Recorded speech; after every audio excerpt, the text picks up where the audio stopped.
So I mean, who am I to say? I mean, he just bought his grandson real estate property too, I believe, for his birthday. Nice. That's smart though. And I mean, who knows? I mean, the one thing we know about Floyd that he's always chased the dollar. I mean, he ever since he turned into Money Mayweather, he's just been about money, earning it by any means possible. But again, I mean, the man got 5 Bugattis. The man could just sell one. Why do you need 5 Bugattis? Like, he'll be fine. Maybe that's an investment though. Hopefully he's not driving them and it's just a collection and an investment because he drives 5 Bugattis. Right. Somebody that's got a lot more money than him. And we know there are a lot of people like that. They will say, hey, Floyd, I want, let's stop playing around. Yeah, let me get that Bugatti. Let me get that blue Bugatti. Right. How much you want for it? Right. However much it might be. So he's good, man. He's good. There you go. There we go. Okay. Yeah, so that's my thought. And that's my quick hit.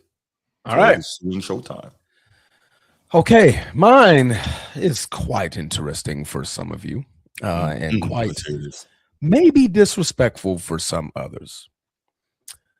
But yesterday I had the opportunity to be a part of a podcast with 2 lovely gentlemen that I like to call my brothers and family here on the Format Podcast. Thanks. And over the course of that show, we got to a point of the show to where I'm like starting to question my own fandom of people, teams, and moments. But then I come to realize that some people, some levels of fandom just shouldn't exist. When fandom and the hoorah and the yay go team turns into love, lust, matrimony, sexual encounters, desires, feelings, when it gets to that point, it becomes a disgusting nature of a debate. It's no longer a debate. I'm not arguing someone's fandom. I am now arguing someone's love and passion and care. And now I realize I'm not that fan. I know what Bruce is upset about when it comes to these sort of fans and where this all stems from on while he talks crap about the person that they're a fan of. We're not going to mention that person's name, the fan. We're not going to mention the person that we're talking about, the person. But just know that the Transformer is here to say, I now understand you, Bruce. Thank you, Transformer. I had to question my fandom of a person that I've rooted for years. Right. But now there's a difference, and there's clearly levels to this shit. And I have not reached that level. I don't want to reach that level.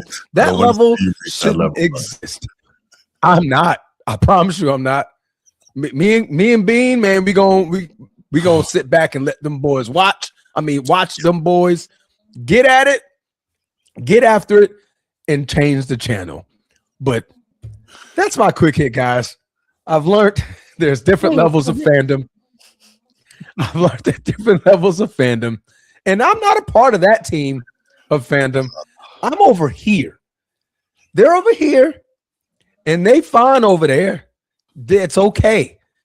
It's okay to be over there. I'm here. Go team. Go players I root for.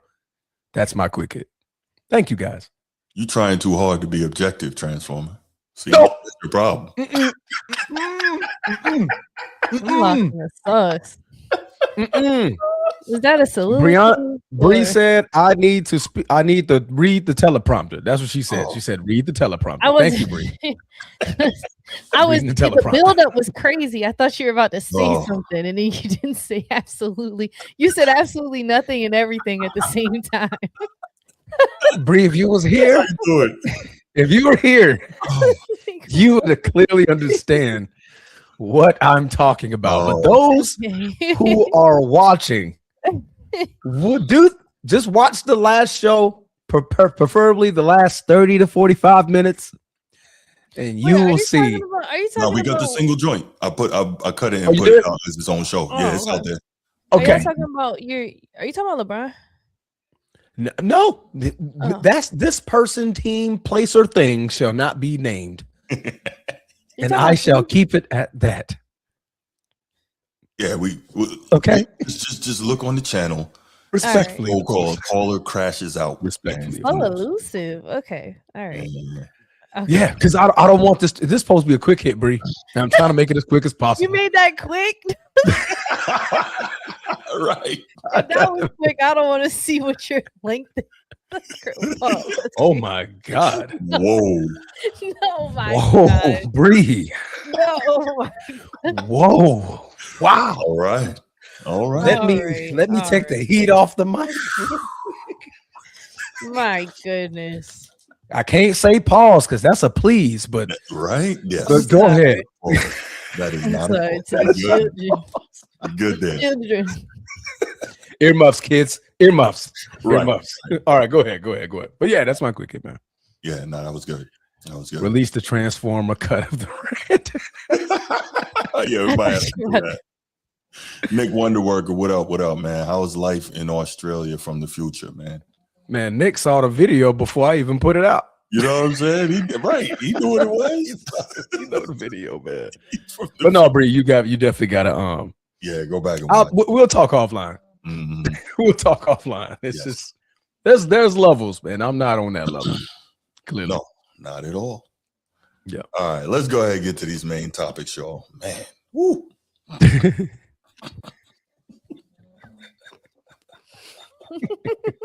Whoa, man. Passion. That's all I can say. Passion, love, lust. Edward is real quiet. Oh, I know why he's quiet. He's on that team too, so I get it. All right. Okay, let's go ahead and let's get to first main topic. I know Bree is excited about this. There's definitely some stuff that we got to talk about. Transformer. Just saying, man. Go back and watch the tape. Jeez. Oh, okay. So obviously the trade deadline is tomorrow, right? Tomorrow at 3 p.m. Yeah. Yes, sir. Right. Eastern, if you're watching. Mm-hmm. Eastern. Thank you, sir. So there's a lot going on, man. Mm-hmm. There's a lot going on, and where shall we start? Yeah, we're here to get into. I see. Bree, you start off. What trade you got? The main trade, like a main trade that stood out to me, or whatever trade. Yeah, whatever. Yeah. All right. I would say I thought that 5-6 team pick. Actually, I'm gonna talk about the OKC trade because yes, I like that. I thought that was weird and unnecessary, but it happened. Unnecessary for the OKC, but for the Sixers, I see you. I see you what y'all doing. And Jared McCain to a team that's already heavily stacked with guards. I'm not sure how he's going to fit into the equation with their speed. I mean, it's like, is he going to get in before Isaiah Joe or after? And since he's come off his injury, he hasn't been the same. But maybe playing with this OKC team, it's going to unlock another level for him because it's going to take the pressure off him doing other things. So maybe he will have that specialty and we'll see it. Or maybe he's just like a safety measure when guys get hurt. So that's how I was looking at it. But for the Philadelphia Sixers, I'm happy that they're getting picks. And because they're dark horses for me this year next to the Raptors. And I just feel like they're on the up and up. You've been talking about the Raptors. Yeah, man. That's not new. She's been saying that from the beginning. Yeah. I mean, I liked it. I mean, one thing for sure, what's his face? Shai Gilgeous-Alexander is going to be out for a couple of weeks. I believe he's an abductor strain. Now, correct me if I'm wrong there. But also, they're looking into the future as well. I think they're drafting. They have so many picks. Them folks lead by a mile. Brooklyn and now what's the third team? They just made a trade. For what? Memphis. So they're like it goes first, second, and third when it comes to how many picks that these guys got over the next like 7 years, right? So for me, they're looking at the writing on the wall for some of those players, preferably guys like what's my name, played for the Lakers, Alex Caruso. Like, you're going to be having to pay some of these guys that you don't really necessarily need to pay. You could just bring in young studs, groom them into the system, get them guys fired up and place like pieces around them. They can maneuver money in that way, and not have to pay him like, hey, Alex, man, thank you for the championship. But we're not going to be able to keep you here. But this is why we bring in a Jared McCain. This is why we bring in another guy. So I think they're just utilizing all the boatload of picks that they got because they have a team that is already Super Bowl championship ready, and they're just fine tuning some of those things. And also, to your point, in case of an injury happens, okay, I got this. I got Jared McCain. He can flow right in, right? We saw what his ceiling looked like in a glimpse last year. What he averaged, 14, 15 points per game or something like that. Like I said, slow start this year, slow coming back, but they saw what he could do. They're like, okay, we just put him in the right position. This guy can be successful when we unleash him. So I think it was a good trade for OKC. Me personally. They also acquired Mason Plumlee. And although Mason isn't some amazing player, he's still a great third unit guy. And if OKC wants to run dudes down, that's, I think, a perfect person to put in behind Isaiah Hartenstein, who's then behind Chet. Like 44 years old? He's what? Ain't Plumlee like 44 years old? How long has he been in the league? I'm about 34. He's been in the league for a while. I think he still gives that hustle and heart that a big man needs to give. Yeah, playing in a third unit, he plays as if he's in the first, and he got something to prove. Gotcha. I mean, they gave up a 2026 Rockets first round pick, so theoretically, that's going to be like a bottom round pick. So it's not like they gave up nothing crucial for him, and then 3 future second round picks that they're not going to freaking care about anyway, because they got so many first round picks. So it's not. It's almost like trading 4 seconds for Jared McCain, man. I'm not mad at it. Just utilizing some of the picks and getting some depth. Yep. What's the next one? I was just going to say real quick, I like that Plumlee addition just for the size and strength pause, just to have another body to throw at Jokic. I think that's smart. Obviously, we know what the damage that Jokic can do, but having more bigs to be able to throw at him from different ways and gives you some versatility defensively in how you want to deal with him, right? If you want to go into a big lineup where you have more rebounding and you have, a few extra fouls and, in the playoffs we've seen over the last few years, especially in the NBA, the physicality ramps up. So you got, a couple bruisers. Nobody's saying they're going to stop Jokic. That's not what we're saying. But just to have those extra bodies to throw at him, I think that's a very smart thing, especially if you expect to see those guys in the postseason. I like it. Yeah, me too, man. Me too. I agree. Yeah, I agree. OKC demonstrating they are the most strategic. They're in the best position, and I don't see them slowing down anytime soon. Presti's always been good. Obviously, he is the health of SGA, but and so let me say this: got to keep it a buck, right? Some of us have been, pointing out how Denver looks in the absence of Jokic. Now we get an opportunity to see how OKC looks in a prolonged absence of SGA. So that's cool. I think. Honestly, I think that'd be fun. Jalen too, because I don't think is this the first time we see them without Jalen and SGA at the same time. I think you're right. Yeah, it was kind of. This is starting to flash back to OKC without Westbrook and KD. Kevin Durant. Yeah, starting to get flashbacks. Oh. Flashbacks. What's up, Mr. Ellis? Good to see you. Loving Aries, queen of the disagree with the Transformer gang. Man, you got one of those too? Yes. All right, no, listen, hear me out. There's this guy on Instagram, because I post on there too. He comments no matter what. If I say the sky is blue, he'll come back and say it's actually light blue. I'm like, oh, you got it, bro. And so, right? but I literally posted Paige Beckers, and he commented and said, she's better than Caitlyn. I'm like, okay, perfect. This is a moment for us to agree. Agree. So I said, she's way better than Caitlyn. And he comes back and says, whoa, I didn't say way better. I said,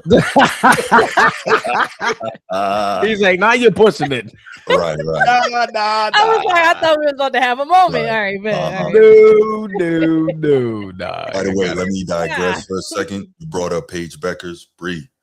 Hannah Hidalgo, watch out. Yo, Hannah Hidalgo is a monster. Watch Really? out. Is she out of Notre Dame? Yes. Yeah, But I swear to God, she's an animal. It's not because she plays for Notre Dame. She's a beast, though. She's a dog. But don't she got the NCAA record? No, what's the NCAA Yes, record? she has 16 steals in the game earlier this year. Bro, Yes. just ripping everything away. Yes. You would love her, Bree, because she gets in the crouch. She's a bully. She's a bully. And she's a killer scorer. Yeah, she's Love like that. the best point guard in the country. She's a bully, boy. I love she is a hearing bully. that. I'm gonna check her out. I'm gonna check it out. Yeah. Be so much to watch, but no excuses. Shot me. No, I got you. Oh. But you all right, Transformer? Oh, Loving Aries just shot me. Oh. What'd you say? Oh, this is not that serious. Transformer ain't that special. Oh. Damn. It'll be all right, brother. You good. You special to me. Pause. You know what I'm saying? You good. Man, bro love, man. We call it bruv. All right. That's what that is. Man, I got bruh for you, bro. Like, Shit, what? bro. What does that even mean? Brotherly love. You can't say the L word because that's that. That. Yeah. Continue. Really? All right. So let's talk, I guess, the three biggest. Well, real quick, before we get into the three biggest trades, I like Vucevic to the Celtics. And that's a nice one. That's a nice one, Bruce. Yeah, I man. like it a lot. Oh my god. Get a guy who I'm can so score inside and excited. out and add some size, pause, Damn. and some rebounding. Am I? Breathe. Nice. I love seeing a guard. Bro. I love seeing a guard center trade. First of all, and I've been called Anthony Simons being they were trying to trade him when they acquired him at the beginning. Mm-hmm. Yeah, I'm excited for the Bulls too. But this Celtics grab, because Keta, as much as we love, now they've been killing with Keta. Vucevic is a system guy, and the Celtics have one of the best systems in the league. I'm glazing right now, but it's glazed donuts over here. Oh my god. Bring on Bro, fire Vucevic, I feel like that's a fundamental big that the game, it's so scarce nowadays to have a fundamental big like Vucevic. He's going to give you rim protection. I think he's going to pair really well with Peyton Pritchard. Okay. And I'm really excited. I think Jaylen Brown's probably super excited too. I think the whole organization is. No, absolutely. I mean, it fits. I mean, to everything you said, Bree. I mean, you're on point. I saw that trade and I was like, ouch. I don't want to hear Bruce celebrate about this. Celebrate, Bruce. Like, what? I'm like, this is a great trade. Why them? Why? I can't wait to hear what Bruce got to say. They could have said Philly or freaking God damn, like them. They got better, man. They got better. That's a key. That's going to be a key cog in this championship run. East is wide open, and obviously they see better for sure. Yeah, they see that Jaylen Brown and that Celtics team is not laying down for nobody because Jason Tatum is out, man. They're taking advantage of it, and obviously they're putting the pieces together, man. I like the trade. I hate to say it, man. I like the trade. Really nice. Yeah, because imagine being Vucevic on the Bulls middling for so many years, right? And now you're finally on a contending team. Yeah. So you know what he is here. He's like a younger, more athletic Al Horford, right? He's going to defend on that side of the ball. Obviously, nobody's saying he's like Mutombo or Dream, but he's going to defend. He can on offense. Joe Mazzulla loves this. He can step out and knock down the three. He is a shooter. I think he's like 37% from three this season, and in his career, it's about 35. So league average. But this season, he's 38% from three. So he can step out, knock down that three. So he's got that going for him. He can get into the post a bit. Being a European player, as you said, Brianna, he's got those fundamentals. He can pass. He can handle. He can shoot. So it is a really good fit, I believe. And so I like it a lot. And he brings rebounding. Transform will tell you The Celtics' lack of rebounding drives me insane. It does, because why are your guards averaging more rebounds than your bigs? But I'm convinced. I'm just convinced as how Mazzulla has them running the ball, because I always see Peyton, whoever's their primary ball handler in the moment, whether albeit Derek, Peyton, or Jalen. I just noticed it's like the bigs are automatically sent down the court. Yeah. They're not waiting there to box out or do anything crazy. Right. So it just begs the question. I think that's why even Jason Tatum last year averaged so many rebounds, like almost 8 or 8 plus. I mean, they also shot 50 threes. Right. Okay. That's like, yeah. A lot of rebounds, he shoot a lot of threes. Someone's saying he's no Porzingis. Thank goodness, because he's not as fragile as Porzingis is. I see a lot more.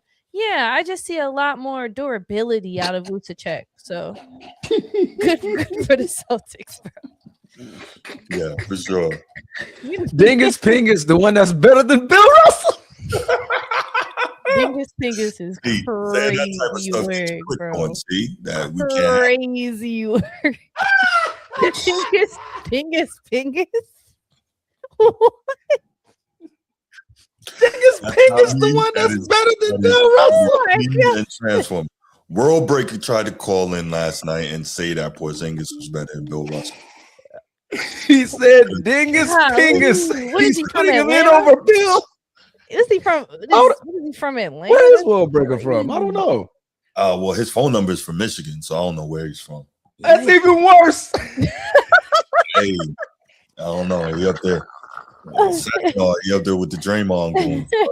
His dreads is soaking up the brain stems. I don't know what's going on, man. I don't know what's going on. Dingus Pingus. He said Dingus Pingus is better than Bill. Fall asleep with he said, "Hey, what did he say? Bill Russell couldn't shoot. He couldn't do a fade. He had no dribble moves. Dingus Pingus is better than Bill Russell." Oh man, okay. I'm sorry, Bree. Go ahead. Proceed. Yeah, not good. Proceed, man. All right. So Vujovic to Boston, Jaren Jackson Jr. to Utah. That was a shocker.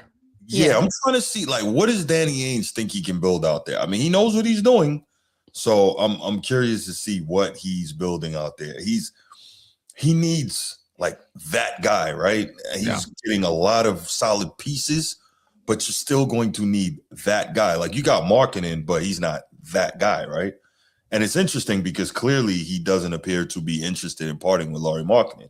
So it's like, what are we gonna do here? I don't know. I'm curious to see what is he building out there. Your guess is as good as mine. I mean, this was what, a nine player trade, 10 player trade, 9. Yeah, eight players, 3 picks, right? Right. So that's a lot of movement. I mean, we'll get to the Memphis side of it in a moment, but Utah, that was a head scratcher. I mean, I like their what's their point guard? Cavante George, I believe his name. Keontae. That dude can ball. He can. That dude can ball. When they traded off Colin Sexton, I was a little concerned for the Jazz with their scoring abilities, but Isaiah Collier has proved time and time again he can step up and take over in the point guard position. But once Walker Kessler wasn't really in the picture and John Collins left, I was concerned for the Jazz and in like option things. Just to your point, just like, who can they lean on? Because Keontae's always been more defensive, but he's showing up these days. These days, he has to, But so here's the thing: do we believe that the Jazz are going to be bad enough to get one of these super freshmen that's coming out this year, coming out in the draft? No, because they got one. They got Ace Bailey. So, I mean, so like they got guys to build around. Can they build around an Ace Bailey, Walker Kessler, Keontae? I keep calling Cavante, Keontae George, Lauri Markkanen, Triple J. Now, if you can't build around that, you need a new coach. I was about to say that sounds like a nice core, but it's like, okay, that's a nice core, but what is it? What is it leading to? Right. Also, Jaren Jackson isn't going to grab no damn rebounds. Yeah, that's for sure. And in his super max deal, he went from a super max deal to whatever the Jazz is paying him. I didn't look at that contract, but I'm glad this is gonna humble that man. Hopefully, we'll see him play better because getting more money clearly didn't make him step up at all. Well, yeah, I don't think that was a stat thing. I think because he didn't make an NBA team, he got voted out. Like I think, like the new stipulation now, you have to make an NBA team, all NBA team. Yeah, to get those to get the supermaxes. Yeah. So since he didn't make that, he was not eligible. He still got like a $220-something million contract. That was crazy. For no reason. He got $220 more million than I do. Now, one of the sleepers in this trade is Vince Williams Jr. I think on this Jazz team, I just think like on the Grizzlies last year, he did a lot for them more than Gigi Jackson. He was very complimentary to Scottie Pippen Jr. I think even Santi Aldama, there was just times where Vince Williams Jr. did everything for him. He's a two-way player. This year, he came off an injury. They didn't utilize him. Even when he came back, I kind of feel like they were sleeping on him. And so now he's on this Jazz team. I really think he's going to get a lot more burn and become that guy. That's my prediction for that. Okay. All right. I like it. I just want to see what Trader Danny is trying to build over there. Because he's got a plan. The question is, can he make that plan come to fruition in Utah where nobody wants to be, right? And on the flip side of that deal, the Grizzlies have 13 first-round picks over the next 7 years, so they're loaded up too. Yeah. So, maybe they're going to trade some of those and try to, I don't know. Oh, yeah. Clearly they are looking at getting one of these studs coming out in the draft. So, yeah, I mean, and then the next question is Ja gone or no? Because that's why this was the shocker for me. I'm like, damn, Triple J gone before Ja? That was interesting. I was like, what? I was like, okay. So the problem I think with Ja Transformer is that you can trade him, but is he? First of all, he's a head case. But secondly, he's told us where he wants to be. So if you trade him somewhere he doesn't want to be, he's not going to sign the extension. So that is becoming problematic in terms of moving this guy. Yeah. How many years he got left on his deal? 2? I think it's 2. Okay. Like I know Sacramento was a big name in the discussion, but they're like, yeah, he's not extending in Sacramento, right? And we get it. I mean, who would? If you're saying that you wanted to go to Miami, you're not extending in Sacramento, right? It's just a total opposite end of maybe, the United States. But again, maybe that's some place that he needs to be, someplace like that. So I don't know. Because I don't think they gotta. No, shut up, Brian. Right. Yes, sir. But like we also talked about, maybe Miami is the good fit because the Godfather, I have him right. So, maybe. But yes, trouble will always find you if you always. I was gonna say Miami's a lit city. Absolutely. And also, speaking of trouble, I'm not sure who said it. Was it maybe? I'm not sure who said it about Michael Beasley. Said something about Ja Morant's dad and how it was Michael Beasley. Yup. Okay. How his money changed his dad and the way he acts is the reason why Ja acts how he does. And you two being dads, I was just kind of curious what you thought about that. That should have been a quick hit. But Transformer, you want to start or you want me? No, go ahead. Go ahead. No, I'll just say, and I think we have talked about this on the show. To me, it is unfortunate, right? Because obviously T. Morant is living not even necessarily vicariously through his son, but his son's money is allowing him to live a lifestyle that, he clearly wouldn't have been able to otherwise. And so it's almost like because Ja Morant is taking care of his father, the roles are reversed. His father can't say, Ja, sit your butt down and get right, get in the gym, do whatever. Because Ja can say, Negro, I'm paying you, man, get out my, you know what I'm saying? Like, so the fact that Ja has all the power with all the money and that T is basically living off of that, he can't stand up and still have that relationship, right? Like as a father, as you get older, you become more, as a parent period, you become more friendly with your children, but there's always still the line of demarcation. Like, okay, I'm still your parent. Like you can't tell him what to do at a point, but you could talk to him, you could try to guide him and help him, right? But he can't tell Ja anything. He can't. And so that's the problem. And that's what Michael Beasley spoke to. He's saying that he doesn't have, that proper father figure influencing him and guiding him because of, the dynamic that's going on. And I kind of agree. Transformer guy, man. This one's tricky because one, we don't have the amount of money our kids don't have the amount of money that Ja Morant has, right? They're not in a position to do what Ja Morant is doing for T. Morant. But there's one thing I've always learned and I noticed. You can always tell the difference between the parents when their kids are adults based on conversations that they have with their parents. Yeah. And you can tell what level of respect was instilled upon them while they was kids. For example, my mama, my mamas, because I got multiple mamas. Right. There's still certain things I will dare not to say. Facts. Around my parents. Right. My daddy, I can speak freely with him. Man. Yeah. But mama, if I say something, it's Brian Samuel Bass. I'm like, shit. Right. I fucked up. I fucked up. My mama Eunice, and Mike, he probably gonna send this to Mama Eunice. Mama Eunice, if I curse, I'm getting popped upside my head. I'm 35 years old. I'm still getting popped upside my head. And as soon as I curse, I'm ducking. I'm like, oh snap, I said that around mama. Right? Because it's a certain level of respect. Right. So I say that all to say, while Ja Morant was coming up, T must have forgot that portion of fatherhood, of being a parent. Like, hey, you about to be in a situation where you're making millions and millions of dollars, right? But don't ever forget. Please don't ever forget. Don't play yourself, bro. Don't play yourself. Yeah. The spoon that fed you was held in this hand. Was held in this hand.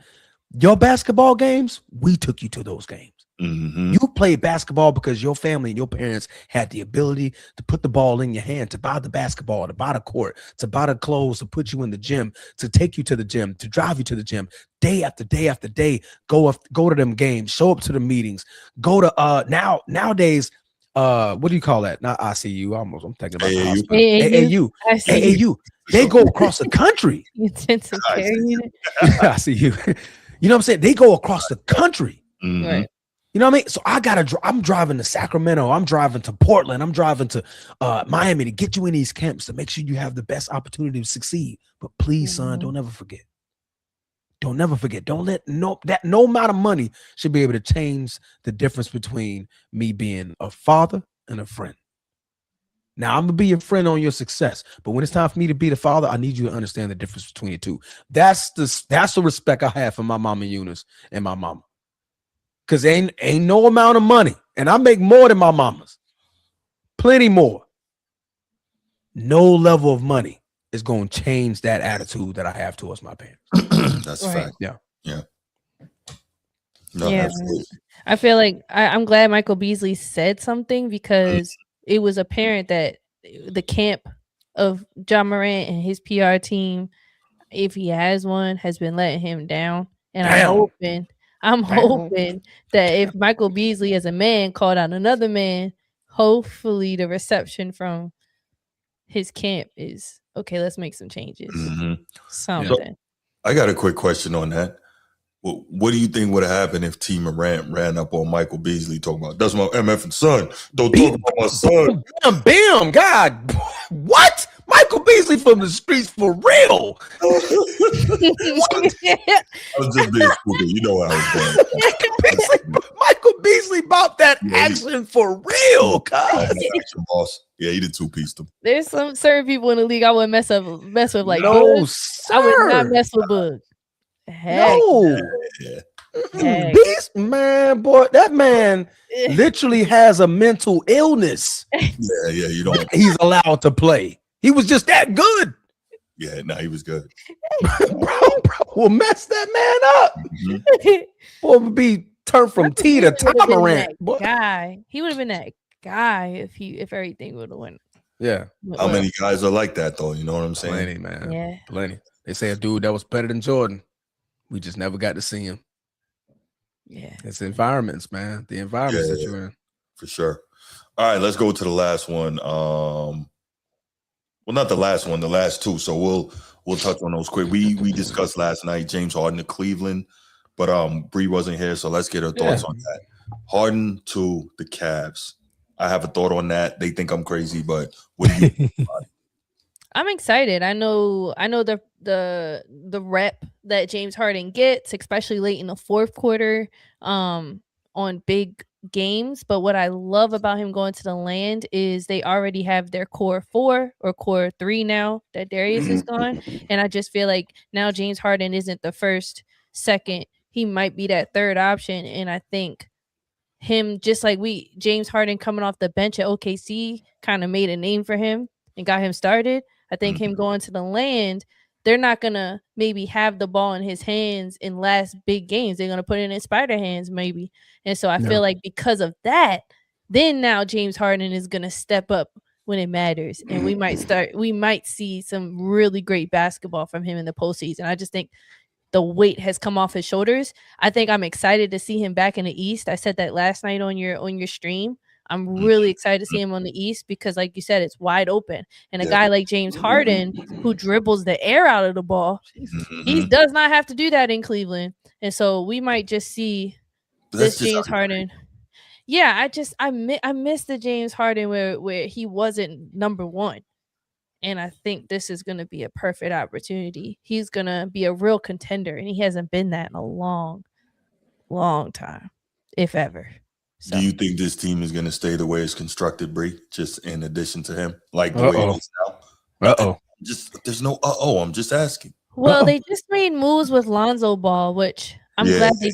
I'm seeing the little things that they do. I didn't look at their apron to really see what kind of flexibility they have, but the way Jarrett Allen was balling recently with that, he had like a 40 ball. I can't tell if that's because he knows he's about to be gone or because he knows he was like, yeah, y'all better keep me. Sometimes I just never know with that. Like when guys ball like that out of nowhere, it kind of gives me a thought like, is he about to be shopped around? But I would say out of everybody, it's Cleveland and OKC who has that continuity. And Cleveland and OKC.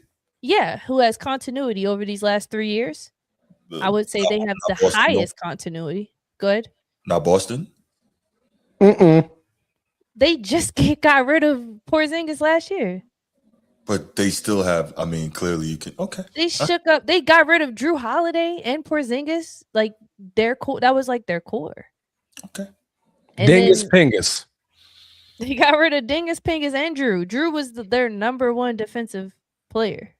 And they straight said bye for Anthony Symes.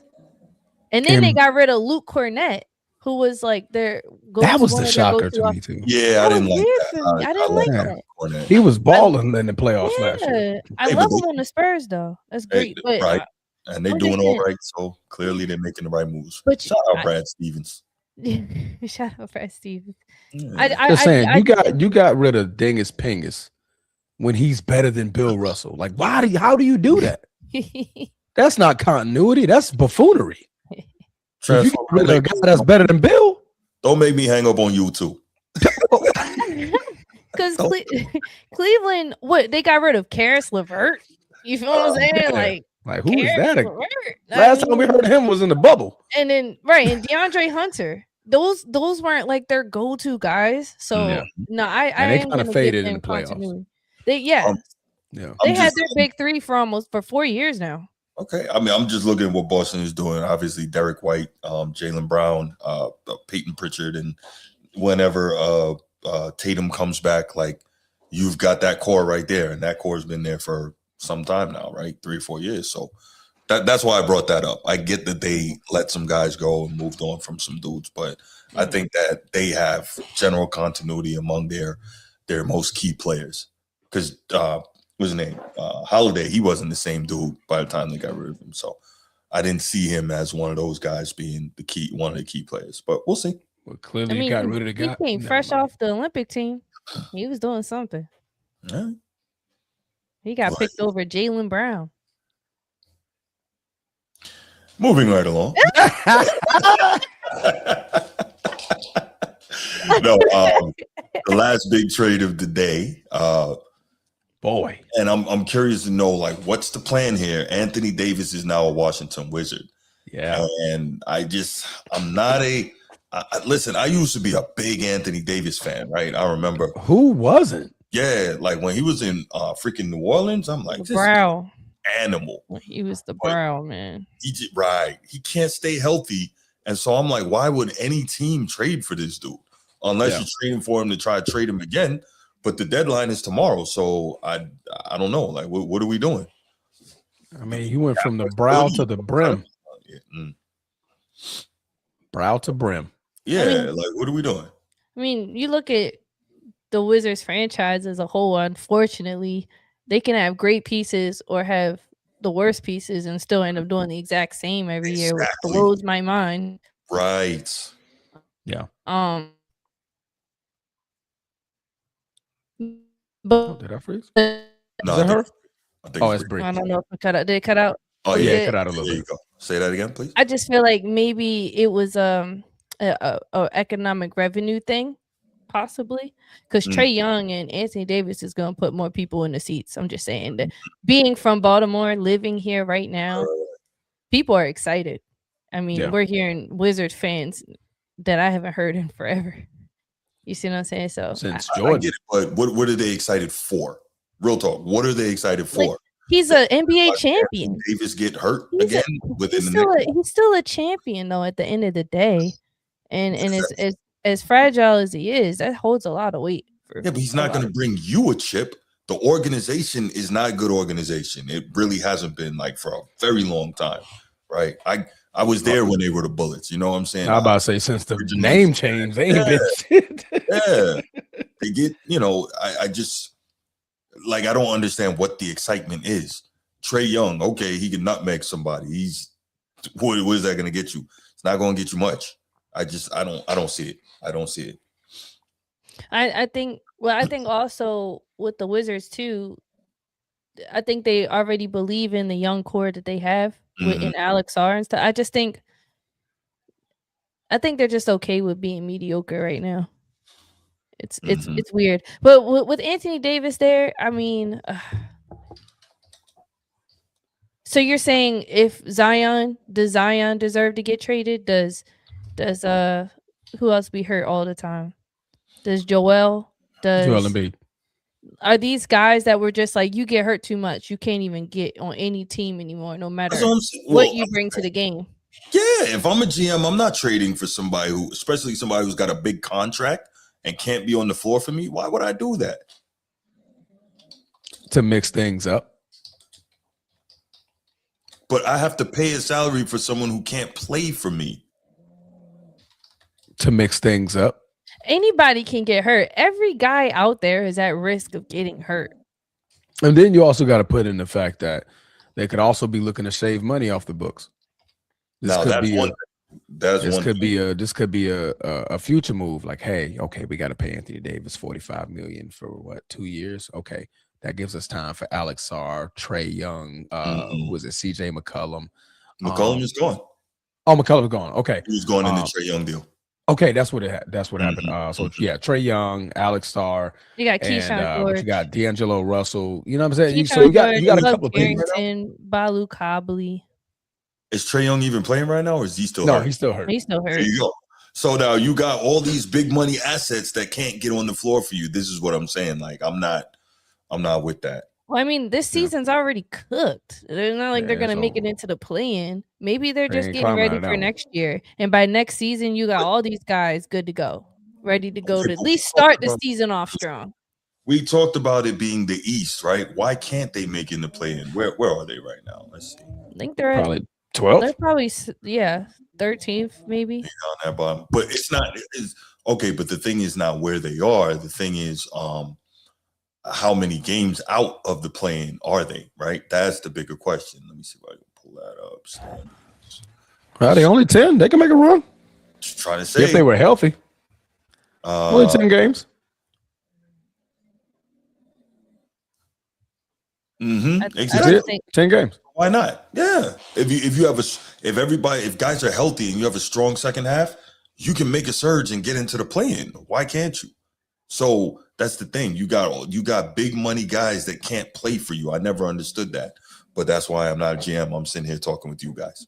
But also, we're forgetting what else they also got. They got Jaden Hardy, D'Lo, and Dante Exum. Now, I'm not saying these guys are crazy, but they got rotation players. What the Wizards have learned about themselves is they actually develop rotational players well. I mean, look at Justin Champagity. That man, to me, should not be in the NBA, but he's a rotation player, and he's developed very well on his team. So, yeah.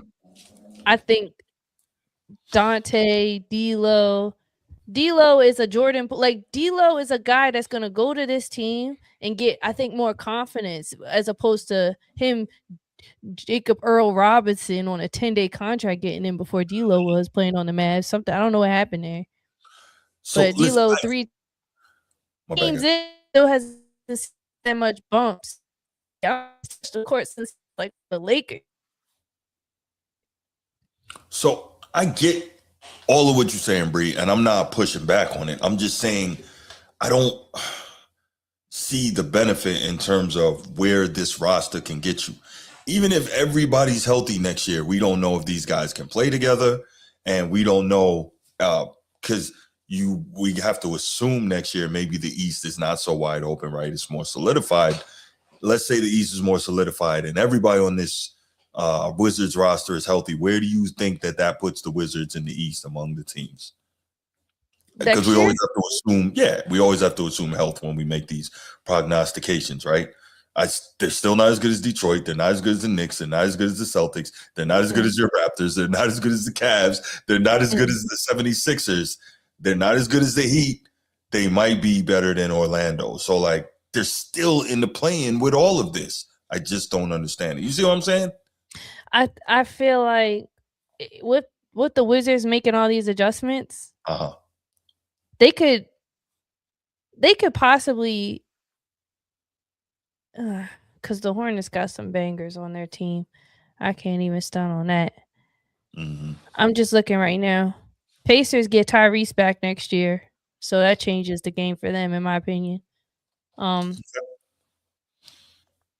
Dang, I actually now see, maybe that's why the Wizards are making this move. Because really, look at the East next year. It's going to be scary good. Arguably better than the West. I really think that the East could be scary good next year. Right.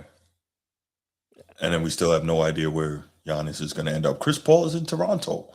I didn't realize that. Yes, he's in Toronto, and that was probably after, if we were going to go in order between the most exciting trades for me, that was number 2 for me, because Chris Paul getting snubbed by the Clippers and their treatment of him really frustrates me. But with this Raptors, what I was surprised with the Raptors is that they didn't try to get another big man in some type of capacity at all. And because maybe they did it, we just don't know. That's the thing. You know how many trades don't happen that we never hear about, that guys just working the phone trying to do. So a lot of times we get on these teams like, what are they doing? They're just sitting pat, not trying to do anything. And a lot of times they just can't make it work. You know what I'm saying? So, okay, that's fair. That's fair.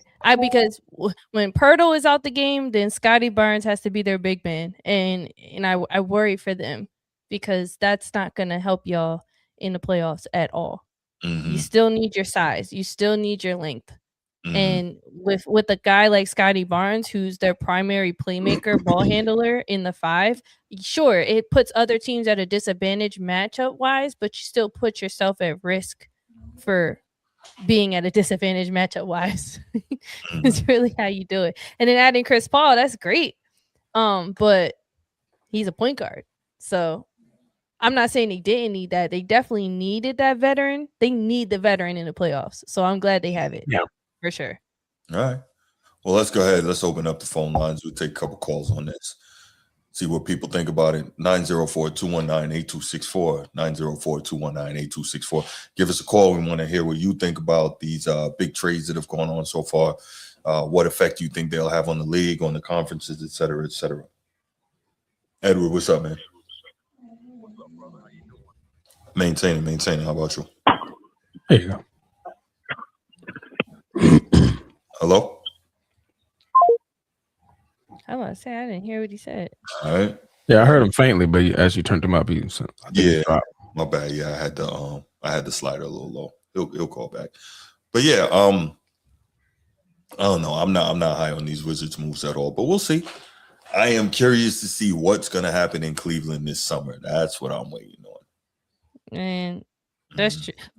Pistons were bottom of the conference. Next thing you know, they were 6th. Next thing you know, they number 1. So we really can't knock what could happen in a year. That's true. And again, I agree with you. Wholeheartedly about the Pistons desperately needing that number 2 scorer. Who that is, I'm not sure, but I mean, maybe they're trying to make something happen. Who knows? What's up, everyone? Yeah, my fault. Can you hear me? Yes. Yeah, we can super hear you now. Stop, yo. Just Oh, my fault. I'm in this tractor. Hold on, I'm about to get ready to stop. But anyway, good afternoon, Mrs. Baltimore. Good What's afternoon, up? Transformer. What's happening, bro? And good afternoon, grumpy old man. But anyway, let's keep going. This is what I would say. Mm-hmm. I like the trade for Charlotte. They got Cody White. They added him. Let me just start off with that one. I don't think y'all had talked about that because he had got traded. Yeah. Now I think what they said about Chris Paul, they finna Toronto finna buy out his contract. That's what I saw on Twitter. I forgot who reported. I think it was Sean that said something like that. So I don't know. I mean, what's the issue with that? I know the issue with him and the Clippers. We had organization. We ain't gonna talk about that. Wait on the Patreon. By the way, Harden said that he denied that he asked for the trade. That's cap. That is bull crap. Yeah, that's crazy. I'm just saying what he said. Yeah. That's all. Yeah, I know. Because for the fact of the matter is that you had a no trade clause. Mm-hmm. You gonna sit up here and talk about that, man? You did not know you was gonna get traded. Come on, man. Mm. I think it's like 3 players, if I'm not mistaken, in the NBA got a no trade clause. Him, LeBron, and Bradley Beal, if I'm not mistaken. I think Bradley's over. Oh, okay. Yeah, I think Bradley's done. Okay. Yeah, and with the Jaren Jackson trade, I mean, hey, man, Memphis tanking right now because I think they just traded their other center. I forgot his name. He's got traded too as well. I think he went to Utah also. A part of the Triple J deal? Triple J deal. There you go. Yeah, he got traded. I mean, we know about the James Harden situation. You knew about that. I mean, I said this here. Now, Mrs. B-Boy, did you say you could see James Harden being like the 3rd or 4th? I'd say the 2nd or 3rd option on that team. The Cleveland? For Cleveland? Yeah. Yeah, I think he's going to be their 3rd option. Yeah, that's what I told Steve. Yeah, that's what I told Steve yesterday. He said, he's going to be like the 2nd option. I'm like, not. Over Evan Mobley? No way. No way. Absolutely. I don't think Mobley's going to let that happen. Yeah, that. And also, now with the Washington trade, when they got AD, D'Lo, I think they might end up buying out D'Lo's contract. I know Dallas just wanted to get away from that contract what he had. I can see the same thing with AD, but I don't know. But now this is what I said to my brother earlier today. I just said I am projected next season. I can see Washington with them adding Trae Young, and he's going to be with Alex, and we don't know what AD is going to be like. I can see them probably be somewhere in the play-in next season.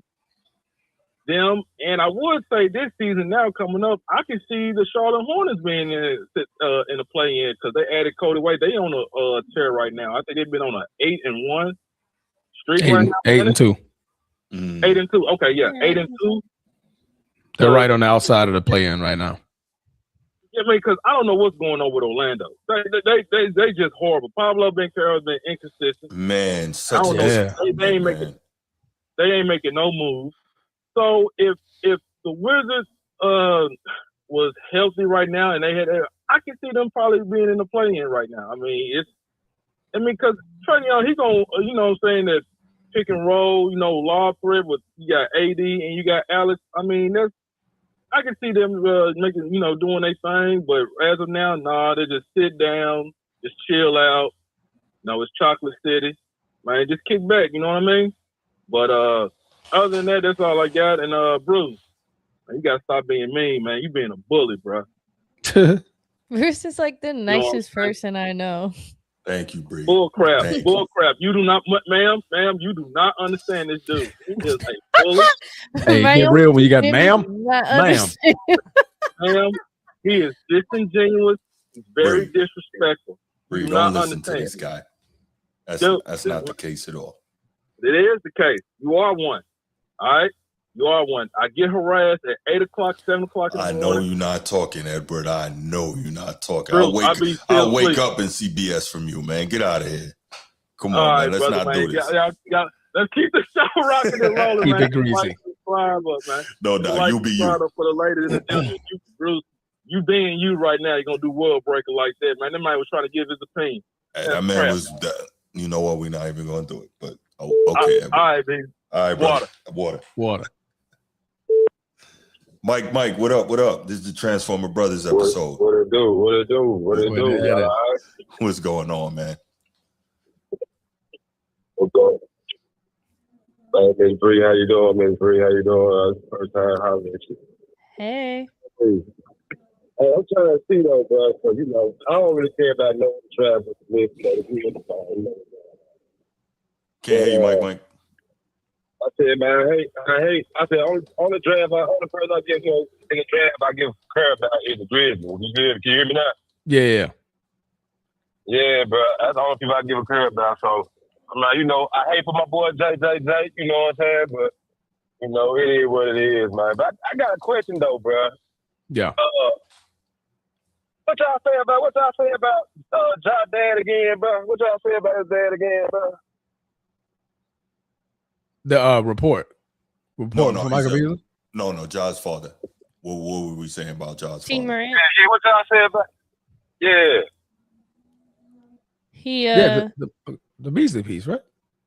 Yeah, well, Beasley said it. Yeah, it was the Beasley piece. I think he's asking for our response on what we were saying about Ja's father.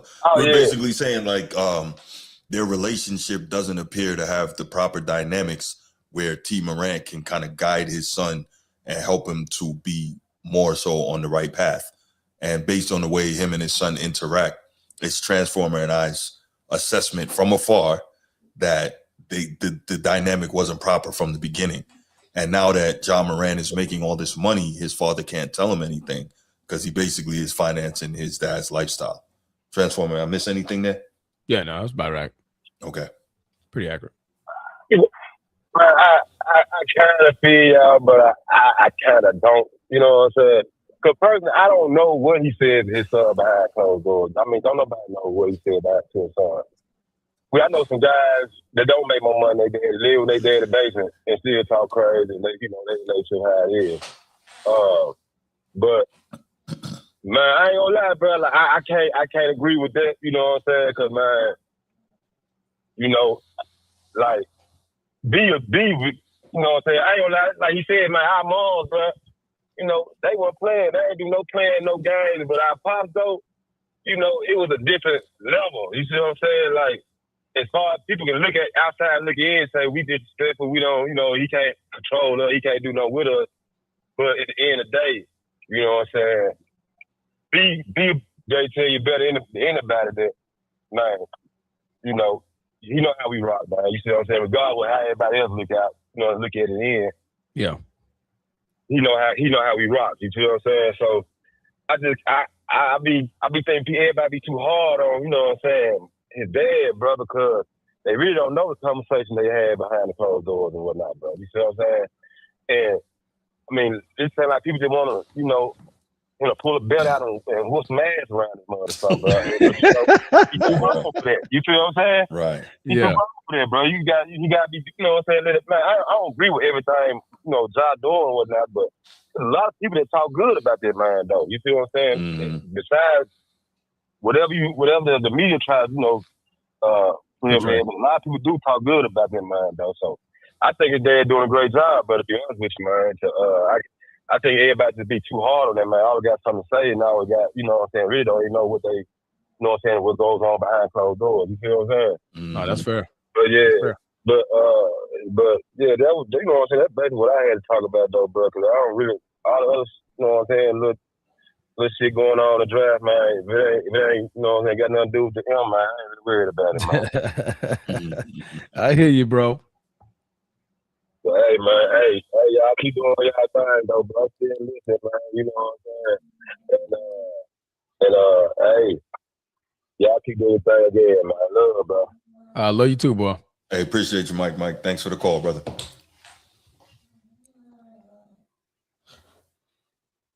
I knew he was gonna bring up Mama. You brought it up. I'm just saying, I knew he was gonna bring that up when he called in. Like, oh, I got you. Yeah, he was gonna follow up. Yeah. Mama smacked the hell out your ass for cursing right now. right. All right, so let's go to the next topic, which is kind of along the lines of the trade thing, but more specific to one particular team, and that is, right? Did the Mavs fail? And I'll start this off and then I'll hand it off. So obviously we know last season the bombshell trade of the year, right? Turn around. Hand it off. But no, the bombshell trade of the year, obviously the one that all had us thinking our phones were hacked, etc., was Luka Doncic, literally in the middle of the night, right around midnight, getting traded to the Lakers for Anthony Davis, pretty much straight up. And that shocked everybody. That shocked the basketball world. Hell, that shocked Luka. That shocked AD. Yeah. I bet it didn't shock Bron, though. But anyway. No comment. Right. Love a good Bron sheet. I know, right? But yeah, so that happened. And since then, it's almost been like nothing has gone right for the Mavericks. You know, Anthony Davis can't stay on the floor. Nico Harrison, the former GM, he got fired. And now we see basically Anthony Davis now gets traded. The Mavs are basically cleaning house. And the only real asset they're left with is a Kyrie Irving, who is trying to work his way back from torn Achilles. But, you know, he's an older player. As good as he is, he's still working his way back from that. I think that's a scary one because he's a guard and he's so herky-jerky, so much lateral movement that his Achilles is really going to need to be, you know, super strong in order for him to get back to playing anywhere near the level he's capable of. And obviously Klay Thompson is a shell of himself at this point. But Cooper Flag, that was like the one thing that came out of there. And we're not even sure if like the NBA didn't, hook up the Mavericks in terms of that number one overall pick to compensate him for the whole Luka thing. But Cooper Flag is pretty much the one true bright spot in terms of a possible superstar going forward in Dallas. And so now you're looking and you're like, damn, now what the hell is Dallas's plan? What are they trying to do? What are they thinking about? Are they now possibly going the youth movement and trying to tank for one of these super freshmen coming out, whether it's was it Darren Peterson or AJ DeBanza or freaking Cameron Boozer, you know, one of these guys. There's some serious players out there coming into the draft this year. So to the point real quick before I hand it over to Transformer, who was Jamal Mashburn was saying that if Cooper Flag had not reclassified and was in this draft class, the one he's supposed to be in, he wouldn't be top 5. They're saying that's how good this draft class is coming out. So I don't know what Dallas is trying to do, but the question before we even get into that is, did they fail with this move? So Transformer, let's go. Okay, this move, did they fail with this move? That's the question. Did this whole thing fail? Okay. Leave the Luka trade forward. Did this whole thing fail? Sneed got what you need. What up, brother? Big Sneed. And What's he froze. Big froze. Yeah. I've been waiting for you to join. Yeah. Ooh, she been waiting on you, Sneed. That means she gonna give you exactly what the other guy gave you last night. I give you that work. Give you that work. By the way, Transformer, real quick, can you tell who's up north and who's not? Yes, absolutely. With hoodies on, we chilling. Tees. It was like 78 degrees. Man, I today, don't even know why I came here, bro. I should just leave. Andy in the basement. It's even worse. But no, man. So the Luka trade, did it fail? And everything that came after the whole plan. Yeah. Everything that's come after, to be determined. Okay. Okay. To be determined. To me, man, Dallas caught a bad string of luck as well following this trade. Mm-hmm. I mean, obviously, you should have known what you got with Anthony Davis, right? Mm-hmm. I mean, that goes without question. But now it's just to the point where, okay, when he was a Laker, when he was a Pelican, you expected like hamstring, like some like, you know, typical injuries. Now you were just getting the dumbass injuries. Like it was just like he stumped the ground and got hurt. Poked in the eye, out for 2 weeks. He punched, I mean, he hit somebody in the freaking elbow. He was out for weeks. It was like, okay, what the hell what bad juju is on Anthony Davis that he's getting nicked up from simple activity? Not a jump, not a being dunked on, not a bad crossover, not falling to the ground. He's getting hurt for standing. He stood up and he got hurt. So it's just like when you call that, that's like, okay, I don't blame that on the trade. That's just, okay, this man is just, his body is just dysfunctional. Anthony Davis is a very good player, very great player. When he's active, he's top 5 in the league. He can play that way, right? Defense, offense, he got it. That man is him, right? And he clearly showed that the moment he got traded. Like the first day, he was like, I'm him. I'm here in Dallas and I could do this. Got hurt.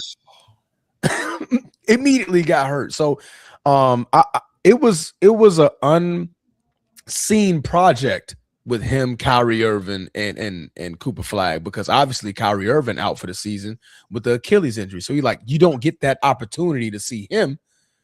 But neither one of them play together. Like I said earlier this week in the show, Cooper Flag has already played more games as a Dallas Maverick than Anthony Davis. Crazy. Already. Yeah. And that's earlier in the season. He just got drafted. This was early in the season. He played more games than Anthony Davis, who got traded mid last season, right? That just doesn't make sense. So, I mean, this trade, I think Dallas is smart for getting off of it. Like, okay, all right, this ship is sailing and it's sinking fast. We have to do something to make amends for what this trade was. And I'm going to read off everything that comes off of the Luka trade now, because now Anthony Davis being traded is still a part of the Luka trade. So you get Max Christie, all right? Great role player. I definitely missed him in that trade. I mean, lengthy guy. I think he's about 6'6", maybe around 6'7", long wing, can defend, can give you a burst of energy. When you give him the rock, he can do something with it. Very, very good player. Then you get Chris Middleton. You get A.J. Johnson. You get Malachi Brunham. You get Marvin Bagley III, who was also in the draft with Luka Doncic, by the way. But then you get to the picks, right? Lakers 2029 pick. All right, you get their first round pick. May not be high. All right, maybe mid to low round, because at this point we're kind of building with Luka, but you get a first round pick. You get a OKC 2026 first round pick. Definitely not going to be a high pick because they're more than likely going to be the champions. Then you get a Warriors 2030 protected first round pick, which I think is top 20 protected. Then you get the Suns second round pick, the Bulls second round pick, Rocket second round pick.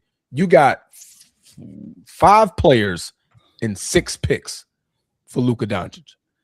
So at this point, you got off of a headache a problem that you didn't want to have, because the ownership didn't want to have Luka. You didn't want to pay this max contract. So at least you're coming back with a bit of something, a lot of somethings to make amends for that. So, but again, you lucked out, the luckiest of all, by getting a Cooper Flag. That is your ace in the hole. I got him. And that kid is looking like he can be it. In 2 years' time, he's going to be replacing Luka's legacy in Dallas if they can get the right pieces. And I think that they're on the right path. I mean, it was bad. From the moment that Luka trade happened, it was bad because you lost AD so fast. And like I said, you're just losing them due to, I picked up a towel and all of a sudden my eye hurt. Crazy. Out for 3 weeks, man. I mean, bro. Always damaged. That's what AD stands for. It's something always wrong with him, man. So it's smart for them to get off of it. So I say this is definitely an unfinished question. I'm not going to say they succeeded, and I'm not going to say they failed. It's clearly up in the water. Well, it's a great rundown. Yeah, it was. I'm gonna I'm gonna go back to when before the season started. Me as a fan, me as a lover of the game, and I watched Dallas, and I had them in the top 5. I was that convinced because I was looking at everyone that they were receiving over the summer in the summer acquisitions. Even with D'Lo, I was excited about that. I was like, they're gonna have so much depth and this and that and this and that. I think we got distracted by the Anthony Davis of it all, and we need to really hone back into what I think us put the pressure on the Mavs. Jason Kidd knew they was always going to be rebuilding this season, and I think even Jason Kidd knew they was going to be where they're at right now, and that's why I don't even think he's that upset about what's going on. Yeah, he went off on reporters, but it was more so them not really understanding the game and what's at stake for him and the Mavs. I think this is a rebuild season, and we should have thought about it like that. And I'm gonna say, like, I didn't think about it, but I'm looking at them and I'm like, yeah, that actually makes a lot of sense. The way they play, the fact that AD goes down and Cooper Flag is automatically your first option, that's a problem. And that is where I'm like, I did not think about this looking at the grand scheme of the Mavs. They got a lot of guys who do a lot of the same things, and there's a lot of standing around. It's not enough versatility, and we're harping on AD's injuries, but Daniel Gafford is a fragile man, and so is Derek Lively. So I'm concerned for them in that perspective. Go ahead. No, I'm with you, Bree. That all makes sense. The difference is you didn't trade away a guaranteed first ballot Hall of Famer to get Gafford and Lively, right? You didn't say, okay, I'm trading away this Hall of Famer, I'm bringing in another one. And then that one panned out to literally very first game, the guy gets hurt after he's killing, right? So I hear you when you talk about comparing Gafford and Lively and their injury history to AD, but it's just not the same, which is why that they make such a bigger issue when it comes to AD. But I hear you, but it's just not the same. I think that trade had more so to do with Luka than it had to do with AD. Well, I think it was a function of getting back what you saw as somewhat comparable value for Luka. But again, the injury history is just, it's tough to get over. Mm-hmm. It's extremely tough. Yeah. When the man blinked twice, his back of his head is broken. I don't know. The point I was trying to make in all that, I don't think the Mavs failed because I don't think it was their goal to be even playoff contenders. Obviously, they probably always want to win, but I just don't. And now that I'm really thinking about it, I don't think it was their goal to be playoff contenders. So from that perspective, I don't think they're failing. We just we got it. Looking at an unfinished product. Yeah, like we're looking at something unrefined. I don't know. A process. This is the new process. Trust the process in Dallas. Now they can cook a mean pork. They could cook a mean cow. Can they cook a mean team in Dallas? Trust the process. Like it's. I mean, what I love about them is all their guards can also guard forwards. And I think they have the size advantage for sure. They just don't do anything with it, and they break down a lot on defense. And Cooper Flag dribbles the air out of the ball, in my opinion. He takes way too long to do what he got to do. Yeah. Uh-oh. You all right, Bruce? He's gone, bro. Nah, he's still right here. Oh, is he? You did that on purpose? My bad. Oh. Yeah. Hit the button. Okay. I was like, no, he's still right here. I'm like, what the world? Are we good? Okay. We straight. We good. Double thumbs? Okay. Go on. Welcome back. Welcome to the Format Podcast, Bruce. Bruce said, "Bump it. I disagree. I'm out of here." He hung up yesterday. Today, he's just logging off. Oh, man. Sneed, man, what are your thoughts on this Mavs and what's going on with them? I'm just going to name the worst teams in the NBA for you. Ownership, GMs, personnel. I'm just going to name them. The Sacramento Queens are arguably the worst franchise in the league. The New Orleans Pelicans can also be nominated for worst franchise in the NBA. The Utah Jazz stink. All right. The Grizzlies are not in good shape. All right. I don't know what happened over the last couple of years, but that whole thing just fell apart. The Pacers are not a bad franchise. They're just on a down year. The Wizards are trash. The Nets are garbage can residue. Garbage. Okay, like the Like if liquid garbage that sits and at the trash bottom made of a the baby. dumpster. Yeah, Yeah. that's that. Mm-hmm. Somehow the Hornets are winning games now. God bless them. Okay, I don't know what the Bucks are trash. Okay, Yeah. I don't know what happened after that championship run. I don't get it. Right now, where does the Dallas Mavericks come into play? Since they have been bought by this new company, this ownership group, they have quickly become one of the worst franchises in the NBA. Not because of record, because of what they've done with their franchise. They took a superstar and did nothing with it and got lucky. They had the lowest probability to get the first overall pick in the draft last year and got it. The sun shines on a dog's ass, bro. This is literally just a broken clock is right 2 times a day. A garbage can once got a steak. Like, this is that. They are so dumb. They are so bad. They got nothing for AD of consequence. Luka is in LA. He's going to be there for a decade plus. They have an international superstar. Those guys showed Luka the door, saying that they didn't, they didn't want to pay him. They tried to make up shit that, he doesn't play defense. And, bro, to show you how bad this whole thing was, just listen to this. They fired Nico Harrison for doing his job. What he was told to do. They paid him because they know and he knows he'll never get another job again. How about that? An exit contract, an exit bonus. Here's your money. Sorry we ruined your career because we ruined our franchise while you were here. By the way, don't ever come in Dallas again. They're coming for you. Man, listen. You can never take a trip to Dallas. So I'm supposed to believe that this is not a failure. Anthony Davis is more injury prone than he was in LA. And it's not because he's old. It's because it's like a string of bad luck, like Transformer was saying. But there's nothing there from the trade that is proof that they won anything or that they have a future with it. You're gambling on draft picks, first and second round picks. How many do they even have? And if it's not a lottery pick, the probability of it being a good player is so infinitesimal. They failed every single step, and proof of it is they keep breaking everything and dismantling it and shipping it away. That's proof that they suck.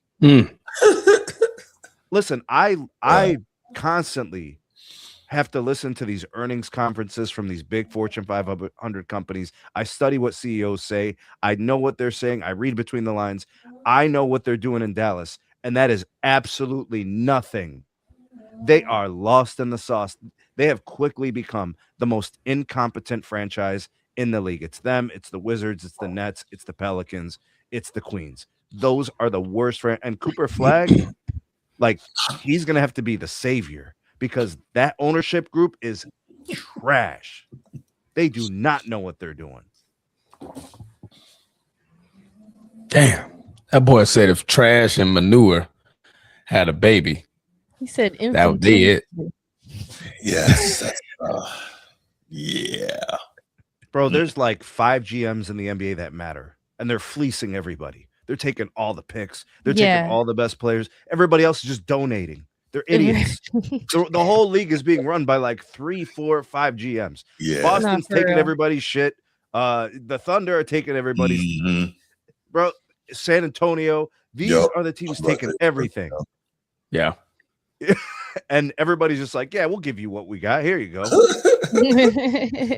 Getting the star player and the picks. I'm taking wrong. Both. Look at the trade deadline. Look at what's happening. They're moving. They're trading turds, bro. Like, there's nothing going on, bro. Outside of the Harden and Garland trade, who's really getting traded? Yeah. It's a bunch of chicken cutlet moves. Chicken cutlets, bro. Chicken cutlets. Well, They're small moves, is what I'm saying, Bree. There's nothing really moving the needle. Well, right? I'm going to stick up for. I'm with Bruce here with the Celtics trade. For real, that was. That's a That was very a good banger. trade. That's a very good That was trade because it banger. addresses a need, right? So they Yeah. enhance the Again. rebounding. They get a It guy who made can a lot of actually sense. score a little bit, And then right? we Like, see what the Bulls are doing. They're definitely trying which to is get nothing. They're again getting fleeced. The whole league, bro. They are. I'm telling you, this shit is crazy. They all want to tank. That's They funny. all want to tank for these picks, but they don't do nothing with the picks anyways. Yeah. They're gonna end up in OKC. I swear to God, bro. Yeah, Presti's a beast. Presti It's is a funny. beast. And you got Trader Danny out there in Utah trying to fleece people, but he's in Utah. He doesn't get that. Nobody wants to be in Utah. You gotta get- Nobody. The Mavericks have quickly become the laughing stock of the league. Owners around the league are laughing at that new ownership group. They said Yeah. they're probably saying to themselves, "Who does this? Nobody does this." We thank you, though. And look, We see, this is thank you. Transformer doing this again, bro. This is what I'm talking about. He tried. Thank you. See, he's been doing this all week, last 2 weeks with Jared Allen, bro. He's been doing this the whole damn week. And see, this is, bro, Bruce. I'm with you. Transformer's sneaky, bro. He's sneaky. Oh man, here you go. Here you go. Thank The you. word was infinitesimal. Oh, infinitesimal. Infinitesimal. Okay, That's it. there Infinitesimal. we go. A speck of dirt. Right. Wow. Tiny. Spell that and use that in a sentence. Yeah, really, really Yeah. tiny. Infinitesimal. Infinitesimal. The equivalent of a summer ant walking through the cracks of a driveway. Yeah, that works. Infinitesimal. Did you know ants? I think they only sleep like 2 hours a day. Actually, they fall asleep like every second. Actually, like they sleep. What? They could like just fall asleep. I think every like 2 minutes. How do you know this? Yeah. Where did you get this information? Right. Well, like Crazy. one day, I forget what I was thinking about, but I started thinking like, do ants sleep? Because like, it's a great question. Well, I know. Have they you can ever seen a lift, bug's like, life? Yeah, they sleep. I know that the ants can lift 500 times their body weight. Yeah, Something yeah. crazy. Yeah, super strong. Yeah. There's okay, yeah. So they do sleep, but not long. Worker ants take 251 minute power naps throughout the day. Wow. 250 1 minute 1 power minute naps. naps. So if you ever see an ant I'm looking at it. snoozing for a second, they just sleeping. They just Wow. took a nap. But like Lasting humans 60s, can't do that. Like we're not like, wired that way. How do they do that? Their bodies are a lot smaller. Hey, Bruce. Yeah. Taking my minute nap. Right. Yo, It's you my put that. You got to put that in the 230. contract. Let me with your go ahead, let me boss. go Like, ahead. I got these power naps, boss. Turn up Like, the lights real quick. Wow. Queen ants have a more extended sleep pattern, resting for 6 to 9 hours a day, with each nap lasting 6 minutes. How in the shit did we get here? Bree out here. We Bree. arrived ants. here. Who parked the car in this driveway? Infinitesimal to the table. I had to come up with something. I had to do my big one. Infinitesimal ants take freaking Ants take 250 naps. power naps. Lasting 60 to 70 seconds each. You know what? though? That's something that's going to come up in discussion at some point. I need to. Me and Bruce got to Google a freaking random fact now. Like, what the fuck just happened? Oh my goodness. We turned from the sports podcast to Animal Planet Animal and the Planet, spelling bee. Oh my gosh. Infinitesimal. All right, let's go. Ants Let's open up the phone lines. You all know the number. I'm not going to read it to you because it's on the screen. Give us a call. Well, what if they can't read? What if they're dyslexic? That sounds like a them problem at that point. What if they gotta go? They can't dial the number. They gotta go. Hey Siri, dial 904-219-8264. Really? Yo, you need help. It happens, man. They you told you don't be us. seeing the Apple commercials. Listen, they told us in Dallas, we're in win now mode. We've got a 2 to 3 year window where we're competing for the NBA Finals. What happened, sir? To be continued. Right. To be damned. To be damned. So they lied, or they just admitted that they suck. Mm-hmm. They We're trash talking water. about busting a U-turn They floored the brakes, dropped it into first, dropped it in reverse, did a donut, and then went the other way. How y'all feel like? How do y'all think like Jason Kidd feels about everything? Jason Kidd looked like somebody stole his dog after Luka got traded. Did you see him up there with Nico Harrison? Yeah, and Nico tried to pull him in. The Great Depression set in.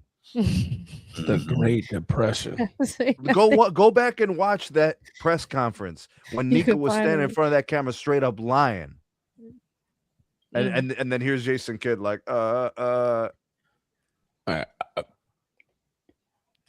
yeah, we'll looking be at good. the owners We're like, compete. this ain't on us.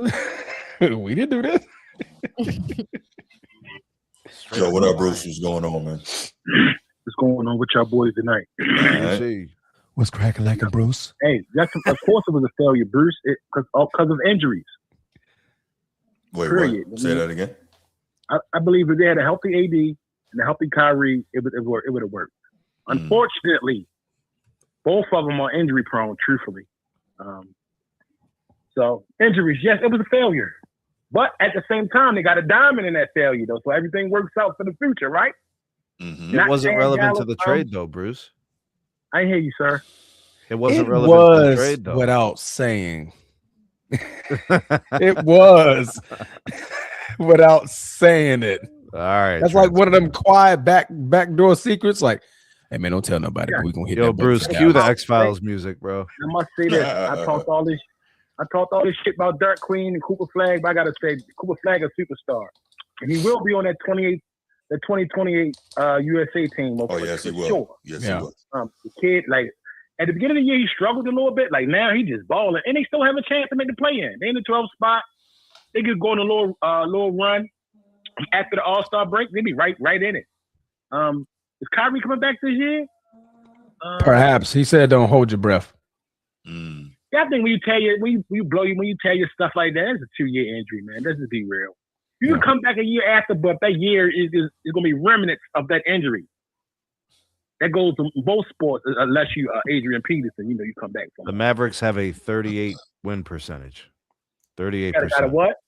38% winning percentage. They're 20 and 30, right? Like something like that. Something like that. They're like 19 and 31. That's why I said if they make a run, and you didn't hear They've me. lost 5 in a row, Brucey. Hey, Sneed, you're too smart for your own good. That's why I said after the All-Star break, if they go on a little run, they will have a possibility to make the play-in if they get to the 10th seed, right? I mean, anything's possible, I suppose. Anything's possible. So, failure, yes, but they got what they wanted. They had to offload Luka. Let's be real. Luka, you're not going to win a championship with him. They were right there, Bruce. Right there at the door. What does that do? Everybody was right there, bro. Everybody was right there. What? Okay, they was right there, but did they reach glory? No. Did they hoist the Lombardi in June? Well, no. What I'm saying is they had a foundation that was proven to get to the finals. That just requires a little bit of adjustment, right? Yeah, some personnel and some development. After they found out Luka couldn't do nothing with Jaylen Brown locked him up in that finals. Let's be real. It is what it is. He wore him out. I mean, I saw the same thing you saw, but what I'm saying is Luka can develop as a player. Maturity can take him a long way. I'm just saying, I can't look if a player is showing promise and potential, I can't just throw that out the window. Yeah. I mean, there's a reason the Lakers. There's a reason the Lakers are going to mortgage their whole future on the kid. They're going to give it a shot. He's 26 years old. He's too far gone. If you don't got that, but that means he was 23, 24. Too far gone. That's young. It is my time on the phone with y'all. I mean, goddamn. I mean, goddamn, man. My bad, Bruce. Go ahead. I joke with your boys. How your boy feeling, man? How you feel? Good, man. Good. Luka is too far gone. He's 26. He don't play defense. You're not going to win championships. Your star player don't block down on both sides of the ball. Bro, you act like he's a homeless bum on drugs, bro. What do you mean too far gone, bro? No. What Bruce says, he says he's too far gone because he's been in the league playing this way. Stuck in his ways years now. He's not going to change now. That's what Bruce is saying. He's not going to change. He's going to give you 40, 50, and 60, but he's going to let everybody blow by him on the defensive end. So what difference does it make? You're not going to win a championship with them unless you got 4 studs that love to play defense. They're starting with them. So they kind of had that with Dallas. They had the supporting cast that was able to get him a victory They had in the the finals. supporting cast need, but did it make it work? No, because he don't play defense. But okay. We all saw the same finals. I'm not finna solely put the whole thing on Luka. Them boys also couldn't throw a rock in the ocean. Yeah, but Luka did self-implode. But I'm saying he can improve and yeah, things, exactly. You know? But I'm saying that more so to your point. Like if you give him another shot at that, and those guys also can throw rocks in the ocean when he's hot. He has a chance. So to say he's to write him off from when he was 23 years old, like that's crazy. Karl Malone. He's gonna be another Karl Malone, Charles Barkley. Great player, great players, but never win a chip. I'm sorry. Unless you go in a defensive dominant team where they're going to hit him upside his head. And that could happen, Bruce. He's in LA. That could happen. Right. That's not happening. Not in LA anyway. All right, man. All right. He's in LA. Tony Allen, Bruce Bowen from that goddamn team. That's not happening. You're not going to win a championship just playing offense. I like the sound. I don't know. They won a championship in Milwaukee. They won a championship in Toronto. I mean, Luka can't win a championship in LA is crazy. Defense, and also Kawhi Leonard was a benefit of a hurt Durant and a hurt Clay. So does not act like no. I get what you're saying, Bruce. But what I'm saying is lightning can strike in a bottle, right? Like these things do happen from time to time. Right. So the same can happen for Luka. Luka Doncic will never win a championship. He's a Dan Marino. He's one of those Jim Kelly. Understand? He's gonna get you the numbers. He's gonna get you close. You may end up being right, Brucey, but I'm not ready to say that I think that that's a foregone conclusion. Not at 26. If you get the defensive gene in him, if you get the Ron Artest gene in him, maybe. Bro, you said you and me both know that it's not going to happen. Stand on 10 toes or never. He could stand on 11 toes. He still ain't going to be a good defender, bro. It don't matter. When we hoist that trophy, I'm going to bring it to his crib. You remember that trophy you said Luka wasn't gonna get? There you go. Name me one great shooting guard that didn't play both sides of the ball. And name me one great shooting guard or point guard who didn't play both sides of the ball and won a ring. No one. Bro. You got to. And Luka's neither. He's not neither point guard or shooting guard. Yeah, just name them. He's not neither. So what am I naming point guards and shooting guards for? I think Luka has a point guard and shooting guard tag. I'm about to look it up. Yeah, but this era, they don't that shit don't mean don't mean nothing. I mean, Listen, I gotta say, he's really a three because when they talk about Steph as like the greatest point guard ever. He's not gonna win a ring, man. So I'll bring a trophy to your doorstep, bro. No, actually, Dallas won. I think Dallas won that trade because that young guy and that guy that kid named Flag. Hey, I gotta say, Bruce, you got me on that. Remember in March we was talking about he was going back and forth about him and Queen. Mm-hmm. Hey, boy, next year Flag he's gonna be in the MVP discussion next year for sure. I just think Flag clean up his handles. That's all. I actually sat back and watched all those big games. This kid he's not the best dribbler. He just stout. He's a dog. I don't know how to explain this game. Who's his comp? Before I get off, who's his comp? Who you could compare him to? He's tougher than Jason Tatum for sure. I thought he was a Jason Tatum clone. I don't think he's Jason Tatum clone. He doesn't shoot enough threes to be. I think he lives in the mid range, goes downhill. His comp is Grant Hill. Yes. His comp is Grant Hill. He attacks the basket. He attacks the basket way more than a pretty boy. Light skin. You know, Jason Tatum. Pip, dribble, pull up three. I hate it. Carry. Agreed. So Cooper Flag goes to the rack. Is Grant Hill, bro. I don't know if Grant Hill was an absolute monster. Yeah. That's a good comp. Really, I think Bruce? he score a little bit more than Grant. You don't see the way that this kid plays the game. He plays just like Grant Hill. I don't. You can't name no old legend for Bruce to compare to nobody in today's game. You can compare me to Numbers Mike up. Bibby. And Bruce is like, nah. Nah, Yeah, Mike so, Bibby was definitely better. Tougher era. All right, let me land the plane, y'all. Let me land the plane. I don't want to have you on here all night. But no, Dallas did not. The Dallas fail? No. They got what they wanted, and the future is looking bright. Will Kyrie come back 100% healthy? Even 80%? They got their center. They got their two centers, Lively and Gafford. Dallas be back next year. They didn't fail. Nah. You know, street clothes. You know, he could nick his pinky finger. He'd be out for 3 weeks. So, other than that, man, y'all boys have a great night, man. All right, Hey, I appreciate you, man. Shoot me your address, bro. You live in Woodlawn, right? You live in Woodlawn, Bruce?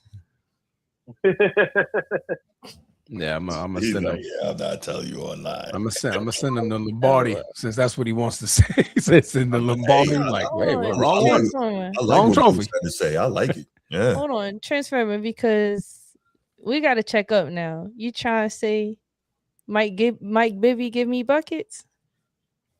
Mike Bibby will give you buckets. That's what you try to say? I'll give you buckets. Oh, Mike Bibby, you kill, right? Yeah. I seen your knee, yo. Oh, I'm It's good almost over back here. now. I'm almost back now. Y'all gonna be in trouble. I know you try to put me in the post, I'm fouling you. I'm hacking every time. Hack a transformer. I'm like, Brady, come on, make it there. Bree, just pull the chair out. That's all you gotta do. Right? Wow. Real. Andrew That's the worst Nemhard. thing I seen enough ever. Andrew Somebody put Nemhard it chair on you. pulls Yeah, to that's last me a terrible. lifetime. Oh my gosh. Yeah, that's the worst. I think the chair pull is it should be criminal. I think it should be you should No, get a The most technical foul for effective that. defensive That's great defense. technique Yeah. in If somebody rec really, league really history. leaning on you. Yeah. No, yo, Watch come him on. fall down So and you turn saying the ball over. you pretty much saying you don't want physicality to happen no more. You just You're want Pretty much somebody saying that Absolutely. you're gonna over there. outsmart your opponent and just let him Let's fall on his ass and look like an idiot. My bad. Random fact. I mean, There if go. if you're trying to defend someone and you're giving up 100 pounds, I'm pulling the chair out. Facts. Absolutely. Big facts. Then you either going to travel or somebody going to come take Yeah, it. From and I'm not helping you get up. You're on your head. Oh, why would I? Crazy. I put you there. You know, fun fact, man. I saw not Dylan. Yeah, Dylan Brooks. I've never seen an offensive foul to where the shooter is committing the foul in the act of shooting, bro. I Hold think up, Dylan hold up, Brooks. hold up. That's really used to Yeah, do put that it all the up. time. Hold on, Transformer. Kobe shot a fadeaway, and on the way down after shooting, he raked Manu Ginobili's face. He did do that.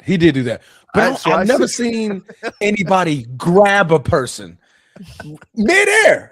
Like my man let off a jump shot, Yeah, he's crazy. shot it, and my man Dylan grabbed him. I was like, yo, Yeah, like, people say, how do you commit a foul like that? bro, people say that you want a player like that on your team, right? Like as you do. teammates. Everybody wants I that. kind of don't, bro, because he's gonna get you in some shit sometimes that you really Bro. don't want to be a part of, bro. Yo, You know?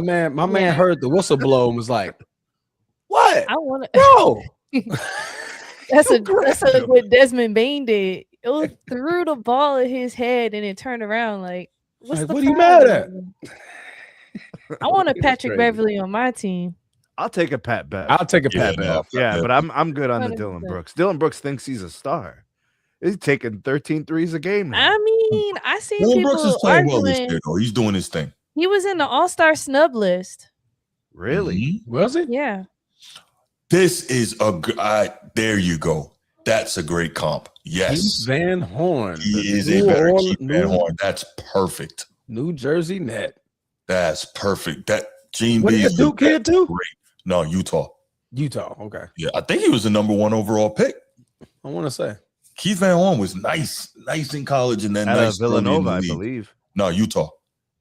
He went to Utah? Mm-hmm. Why did I think Villanova? I Who was at distinctly Villanova? remember that. I He, thought- Oh, Kerry Blue team, Kittles too. was the other guy from the Terry Nets. Kittles was a problem at Villanova. I remember them Big That's East who I was days, thinking. man. Yeah. What? Yep. Think about the Big East back then. Let me digress. Big East was real quick. crazy. Yo, Allen Iverson, Syracuse. Yes, bro. John Wallace, Kerry Mm-hmm. Kittles, Ray Allen, all in there at the same time. Lawrence Moulton right before that. Like Bro, the Big was East was like its crazy. own league. Yes. That was like the NBA draft every year. Yes. Big East and the ACC. Yeah. Back and forth. Marcus and the ACC Camby, at that those time guys. is freaking Randolph Childress, Tim Duncan, Stackhouse, Rashid, Ed Cota. Like, it was crazy. Joe Smith. All guys them coming guys, out of man. UConn, guys coming out of UMass, Yeah. guys coming out of Pitt, guys Right, coming out Camby of didn't even think about that. yeah, bro. There were guys all over, and the Big Ten had a couple nice players, but it was Big Dog. big, yeah. Sean Respert, remember him? Yeah. Problem. Yeah. Michigan had a couple nice players. Yeah, no doubt. All right, but let's go ahead and let's take it to the final topic, and then we will get out of here. Let's get physical. No, we're not getting physical, Transformer. We're not. Oh, man, my apologies. Okay, appreciate it. All right, here we go. Super Bowl 60 Pick 'em. Easy day. NFL Pick 'em of the year. I thought this was an easy day. It's not as easy as I thought when I started doing the research. Easy day. Patriots by 5. Mic drop. Patriots by 5. Are you serious? Negative. Soul Lion. Okay. Don't believe in Twizzler. That's the new slogan, Steve. Don't believe in Twizzler. Nah, man. Seahawks got this one, bro. Is it going I to be think a this- high scoring or low scoring game?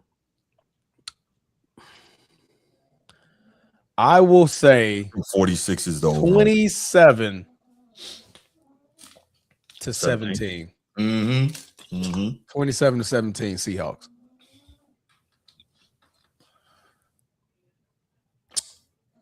I'm going to do this one more time, Transformer. Uh-oh. I don't believe in Sam Darnold. I'm going with the upset. Don't believe it. I'm going with the Patriots 20 to 17. 20 to 17? 20 to 17. I don't know where to get 20 points from, but I'm going to go 20 to 17. I was doing some reading, some interesting things, right? Obviously, we know how great Seattle's defense is, but people aren't realizing that the Patriots defense is really, really good too. And I think that JSN has been killing all year, but Christian Gonzalez is going to be a really good matchup on him, right? On the defensive side. That's not who they need to worry about. Who they need to worry about? Jeff Walker the third? No. Continue down the roster list. Yeah. The best trade of the season. I think the Seahawks made it. And I spoke about this when it happened too. It was an underrated trade, but I was like, ooh, perfect. Cooper Kupp. No. Cooper's already there. Who are you talking about then? Come on, man. There's another one. You close. He's next to him. You're on the other side. You talking about Stephon Diggs? No, he's talking about I'm sorry. I don't know. Rashid Shaheed. I want to know. Rashid Shaheed. That's what he's talking about. That's who they need to worry about. In the special games as well. Special teams over the top. Because they're going to make JSN run underneath. And if you got Speedy Gonzalez can come right across. I said Speedy Gonzalez. Christian Gonzalez. He's gonna follow him over. Oh my God. Racist.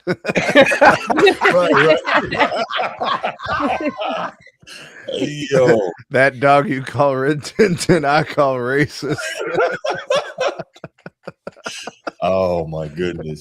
So check this out. This is interesting, right? JSN is the best big play receiver in the league this year and in the playoff run.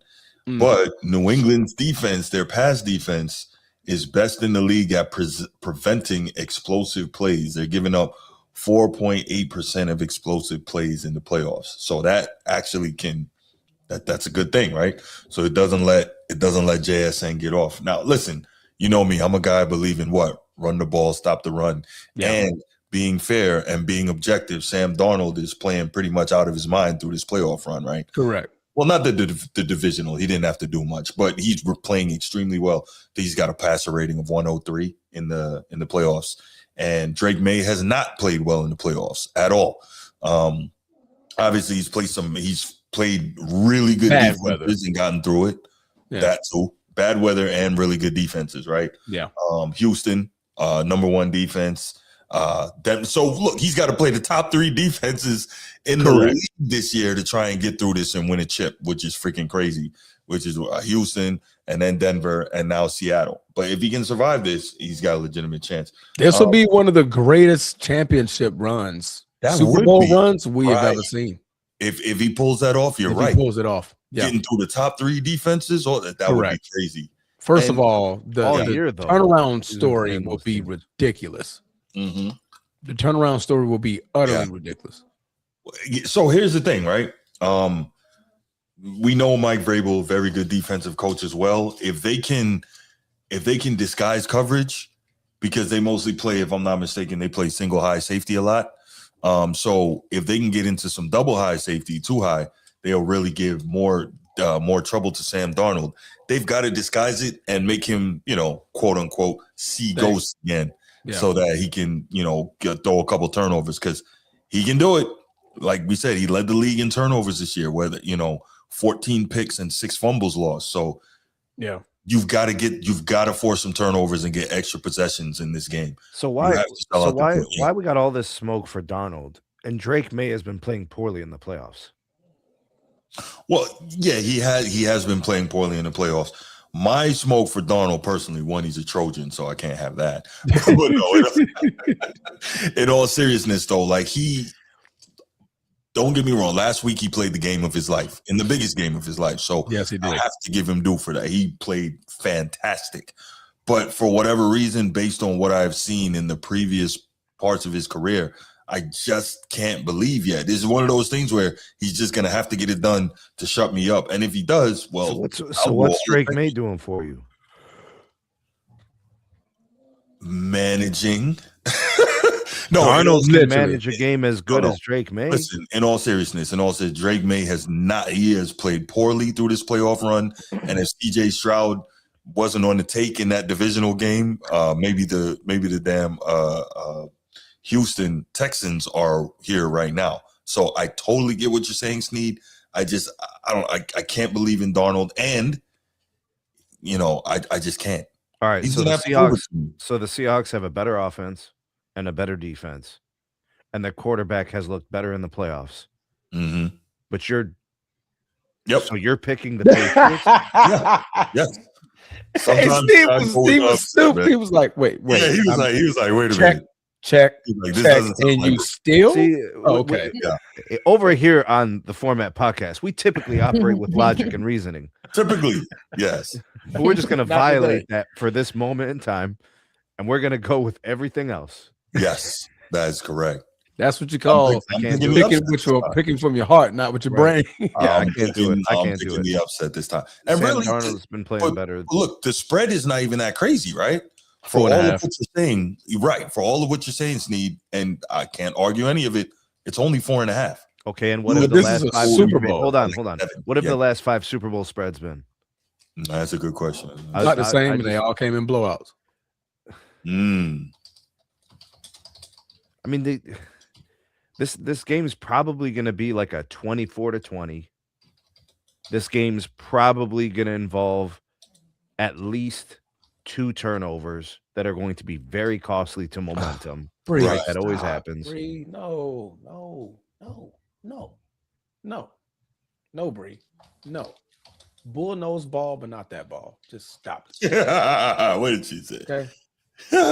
Jesus. Yeah. Ooh, I like Bree, that. just stop.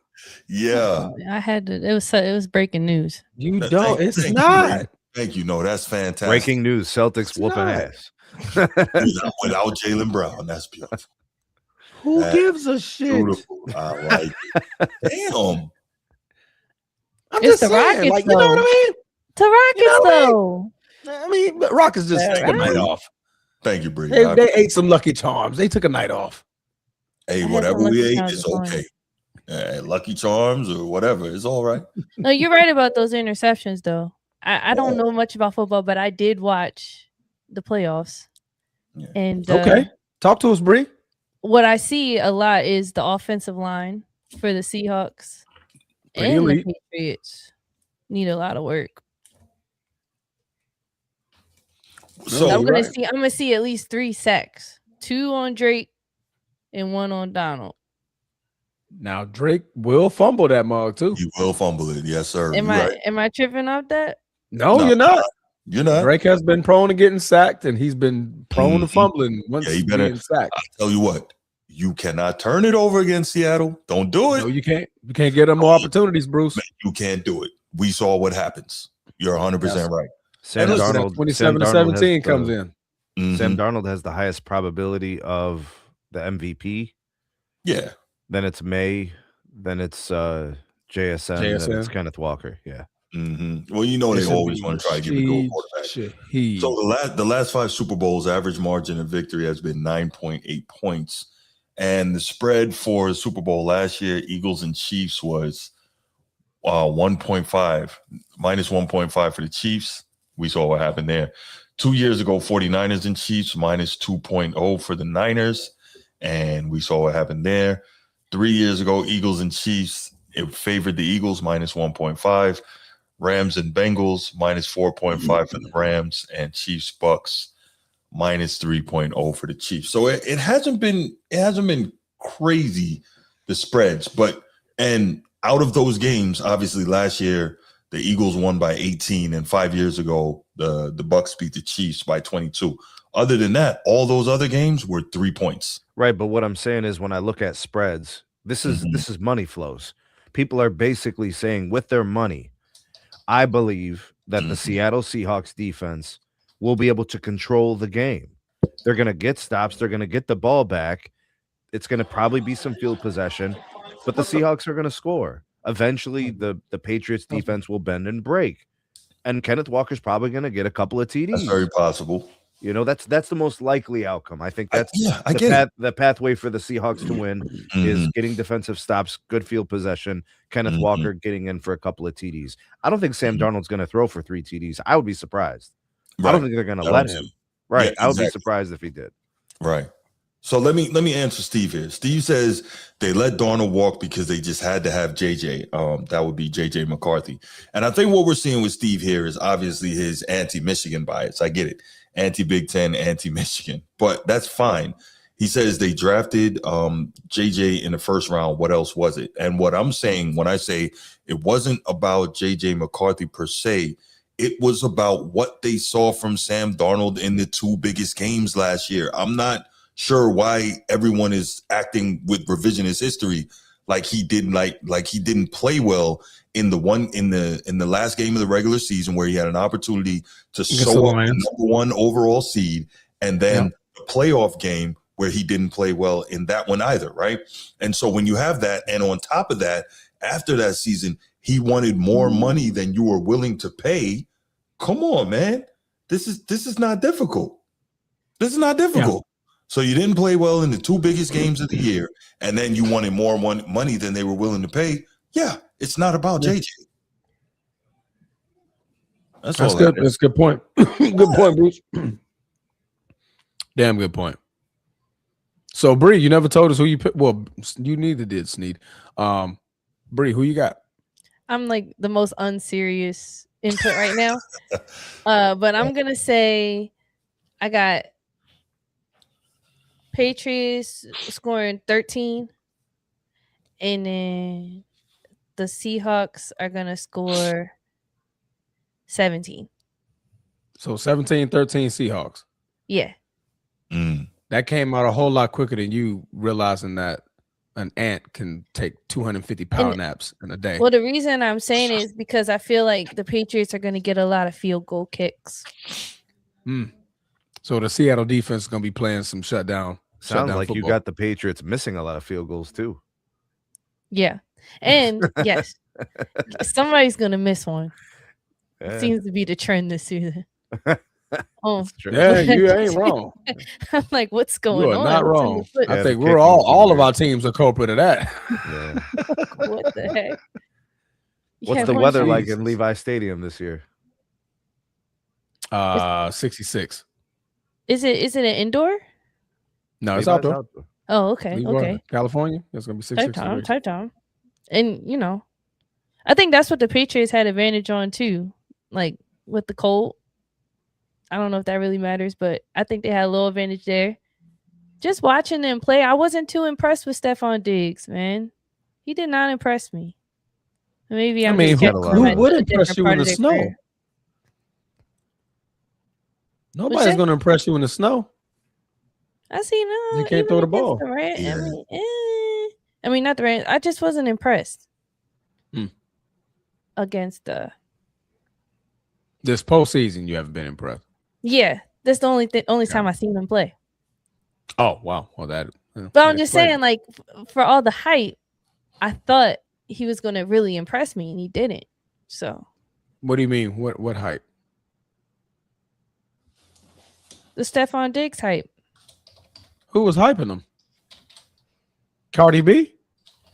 Is it because I'm a woman, yo? Maybe. I mean, because Stephon Diggs after the had injury. injuries. Yeah, after the injury, we kind of been like, yeah, I mean, he's still a good receiver, but nobody's good, been like, he's not like top 10 and nothing like that. Okay. Yeah. I mean, he was an elite talent for years, but In I would say Minnesota. after what, the second ACL was it? Yeah, the one in Houston. Okay. Yeah, I mean, it's just tough to come back from that and be Yeah. 100%. You know, he's still pretty good. He gets open. Yeah, he's a 1,000-yard receiver. So Yeah. And then also the Patriots, they're a young team, right? I mean, they've lasted so far in the playoffs, but I don't know how they're going to show up in this moment. Stage is bright. This is the biggest stage. Valid. And he's been kind of filet mignon in this thing up until now. So Right, you know, it's gonna be this is gonna be a massive pressure game. Like, I mean, only sure. Mike Vrabel would understand Right. everybody on that team. Yes. Like what this stage feels like. You know what I mean? Seahawks, I mean, they got Cooper Kupp and those guys who've been to the Super Bowl, who understand what this pressure's like. So, like, hey, talking to the receivers, like, hey, y'all know what to get to. JSN, who's been to a natty, you know what I mean? Like, you know what this pressure feels like. So, you know, that's gonna weigh in big time as well. Yeah. That's why I got 27-17. I think it's gonna start off a little okay. You know, they kind of filling each other out, you know, like a beginning of a Floyd Mayweather fight. But after that, it's only that you can only bend but don't break for so long. And I think that one turnover from Drake May from a fumble, Seattle gets the ball back and they strike. You know, Seattle, they strike quickly off of turnovers. That's true. That is very true. But, you know, if I just look at it and say, well, same way Drake May could turn it over, Sam turn it over. Yeah, he could turn back the hands of time. Hey, man, listen, he led the league in him. So, you know. You guys think this game comes down to like one mistake or something, like a turnover? I think a turnover blows it out. I think Seattle will be in the lead, like shifts the momentum, and then and then the turnover would just shift it up because we see that Seattle is one of those teams. Like that ball gets rolling downhill, and there's nothing you can do. Yeah, for the Rams game, for example, it was tit for tat. It was back and forth, but it took that one mistake that punt returner made, and after that, Seattle closed the door. Yeah, but one thing I did notice with the Rams, they look more composed. Whereas though the Seahawks did, like, they got the energy, of course, but I saw it dwindle down. They have energy, but doesn't mean they have composure. And sometimes composure outmatches that, and I don't think the Patriots have that. You know what, Bree? That's a good point because I think the Rams are a more veteran team than the Seahawks, so I can see that. And I think that one more minute on the clock, I think we're having a different discussion now. But, you know, hey, look, Seattle did what they had to do. But that is a good point. The Rams, I do think they're more composed, and that just has to do with the team being more veteran laden than the Seahawks. Seahawks are very young. So. And they won a Super Bowl already. Sean McVay, right? Know what you know. That's right. Matt Stafford, you know, Devontae Adams, a veteran in the game, right? You got a Puka Nacua who can't, you know, difference between wall and paper. You know, he's gonna run through it either way. They gonna run through it. I like that. That's good. Yeah. Run through it either way. All right, let's So I'm the only one picking the Patriots. That's cool. You're right. Yeah, you're absolutely. I believe in the Seahawks defense to the point. I do too. I think they make some real problems for Drake May, and it's going to be enough. Yeah. When is the last time the second year quarterback win a Super Bowl? What year was Ben Roethlisberger when he won it? Oh, Pat Mahomes. Pat Mahomes. I thought about it as soon as I said it, Bruce. Yeah. Was Ben a rookie or was he a second-year player? Second or third year. Okay. No. Pat lost. Pat lost the AFC Championship game. He didn't make it. No. Pat won the Super Bowl in his second year, didn't he? No, it was his third year. Okay. He lost to behind Tom his Alex- first year. He was behind Alex Smith for 3 years. No, he wasn't. No, he wasn't. He was on behind for 1 year. Alex Smith for like 11 games. Yeah, he came at the end of the season, his rookie season. Mm-hmm. But then the next season, he lost to Tom Brady. The third season is when he went to the Super Bowl. I mean, he made it to the Super Bowl because he had to get past Tom first. Tom's still in Tampa. Yeah. I mean, no. Tom's still in New England. I'm sorry. Tom's still in New that's England. right. Yeah. As soon as he got past Tom, then he broke the ceiling. So I think we have Big Ben. Big Ben will be the last one. And he played like Drake May. He was carried by the defense. Yeah, he was. Yeah, Ben and the Roethlisberger, he bus. was big, and terrible. He literally rode the bus. Hey, Jerome Bettis was like 350, bro. That man was a freaking pause. He was a load, bro. That man, you couldn't stop him. You couldn't stop it, dude, man. Go Irish. Yeah, we 4th and 3, man. Run the ball, bro. That man getting 3 yards. That's right. Go Irish. Yeah. There you go, Steve. That's right. Oh my God. I was trying to ignore it, but go ahead. You can't. Hey, somebody tried to tell me that Jerome Bettis is a top 3 running back all time. No, that's absurd. That's very absurd. There are some bus riders out there. They love Jerome Bettis. Listen, or they just love. Yeah, and that's cool, but come on, that's a stupid thing to say. That's objectively false. I get it, Bruce. Doesn't matter how you people are feel. fanatics, man. They'll say anything. Yeah. Yes, we know this. All right, let's Unfortunately. Bro, by the way, I watched that clip earlier today, bro.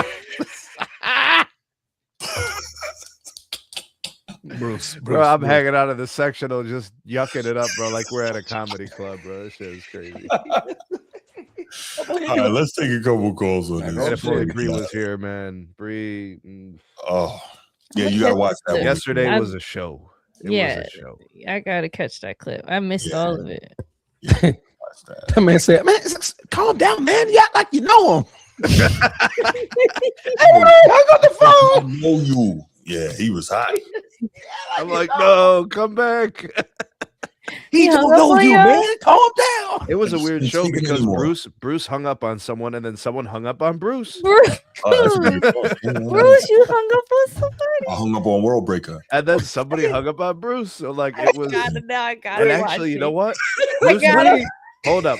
Bruce got hung up on first. So that means Bruce was mad about getting hung up. Bruce was still heated. It wasn't even like that. Nah. It's just he was so utterly disrespectful. It was that man said, "Don't do it. Don't do it. Don't do it. Don't click." All of a sudden, I was like, "Bro, you hung up on him for real?" He yelled at you for smiling. Steve. Yo, Steve is tripping. Oh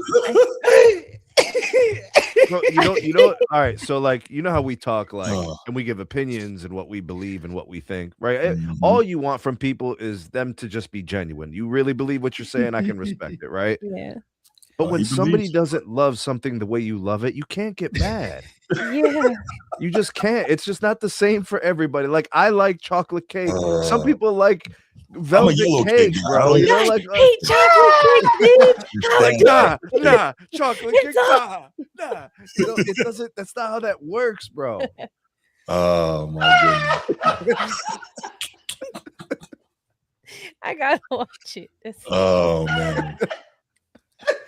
Imagine me calling the show screaming and doing insane because people don't feel how I feel about Dream. Imagine that. Like that's crazy. Bro, we got somebody get this man a tissue, bro. Imagine that. Steve. Oh. Steve, I'm sorry, man, but I don't love it like you. Oh, my abs is hurting. I'm gonna watch it. This dude working out his core right now, bro. Just yucking. Oh man. Yeah. Yeah, Oh, bro. I broke Transformer a couple of times, bro. At least 3 times. Whoa. Oh my God. Okay. All right. How many times did you? He said in the live chat. He said in the live chat that. All right, whatever. There's no saving that. You can't come back.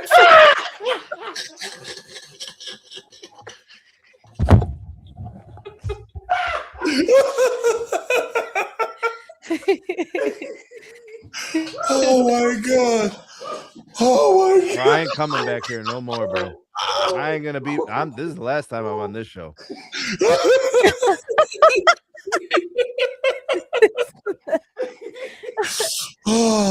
bro. I ain't coming back, bro. Oh, shout out! It's not that serious for the $2 super chat. Thank you, brother. I'm going home. Oh man, y'all broke Transformer. I didn't do it. Oh, I started cripping. Hey, don't make me laugh. Don't make me laugh. Don't make me laugh. Only on the Format Podcast. Wow. Hey, He is very. I'm He's not about here, to hang bro. up I'm on not you. here. Bro. I'm He's don't about to even- hang don't up on even. you. Oh. no, because I understand him. That's what I said earlier. Bro, you can't say shit. Leave me alone, bro. He said, Steve said, man, I'm sorry, but I don't love it like you love it. Oh. I felt that from the core.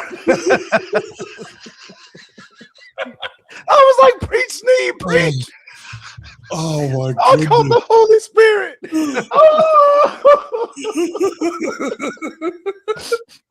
Look, bro, it done broke his internet connection. Look, his resolution's all thrown up. Like, look at, he's in 240p. Laughing his ass off, bro. Oh, I thought it was just me. No, he's he's in blurry. 240p right Oh, now. man, Definitely did I blurry just- right now. I probably disconnected something. Bro, he done broke the bandwidth. Oh, Bro, I knocked Oh, everything over crying, bro. oh. Okay, we're gonna leave it right there, y'all. Thank you so much for joining us. Oh, thank you for the interaction. Thank you for the calls. I ain't coming Thank back, you, bro. Bree, for being here, man. We appreciate it. Oh man. Oh, All right. Lord. Yeah. Okay. Okay. Well, we'll be back whenever we're back. Bree, tell the people where they can find you. Oh yeah, tune into the No Bull podcast. If you know bull, you know ball. Well, let me take my That's hair. right. My hair gonna look crazy, but yeah, if you know bull, you know ball. There we Make sure you go. lock in. My YouTube is Bull Knows Ball. There we go. KNOWBULL. Where I talk everything basketball. Basketball taught me how to love, so I made a channel about it. So go tune and subscribe. Okay. I appreciate y'all. No doubt. That was a bar. All right. Okay. We're gonna leave it right there, man. Y'all make sure y'all like and subscribe. Make sure you share. Oh, we know that if you're watching a show like this, you love sports talk. So you have other people you talk sports with in your orbit. Make sure you share this show with them. And we out. Peace. Peace.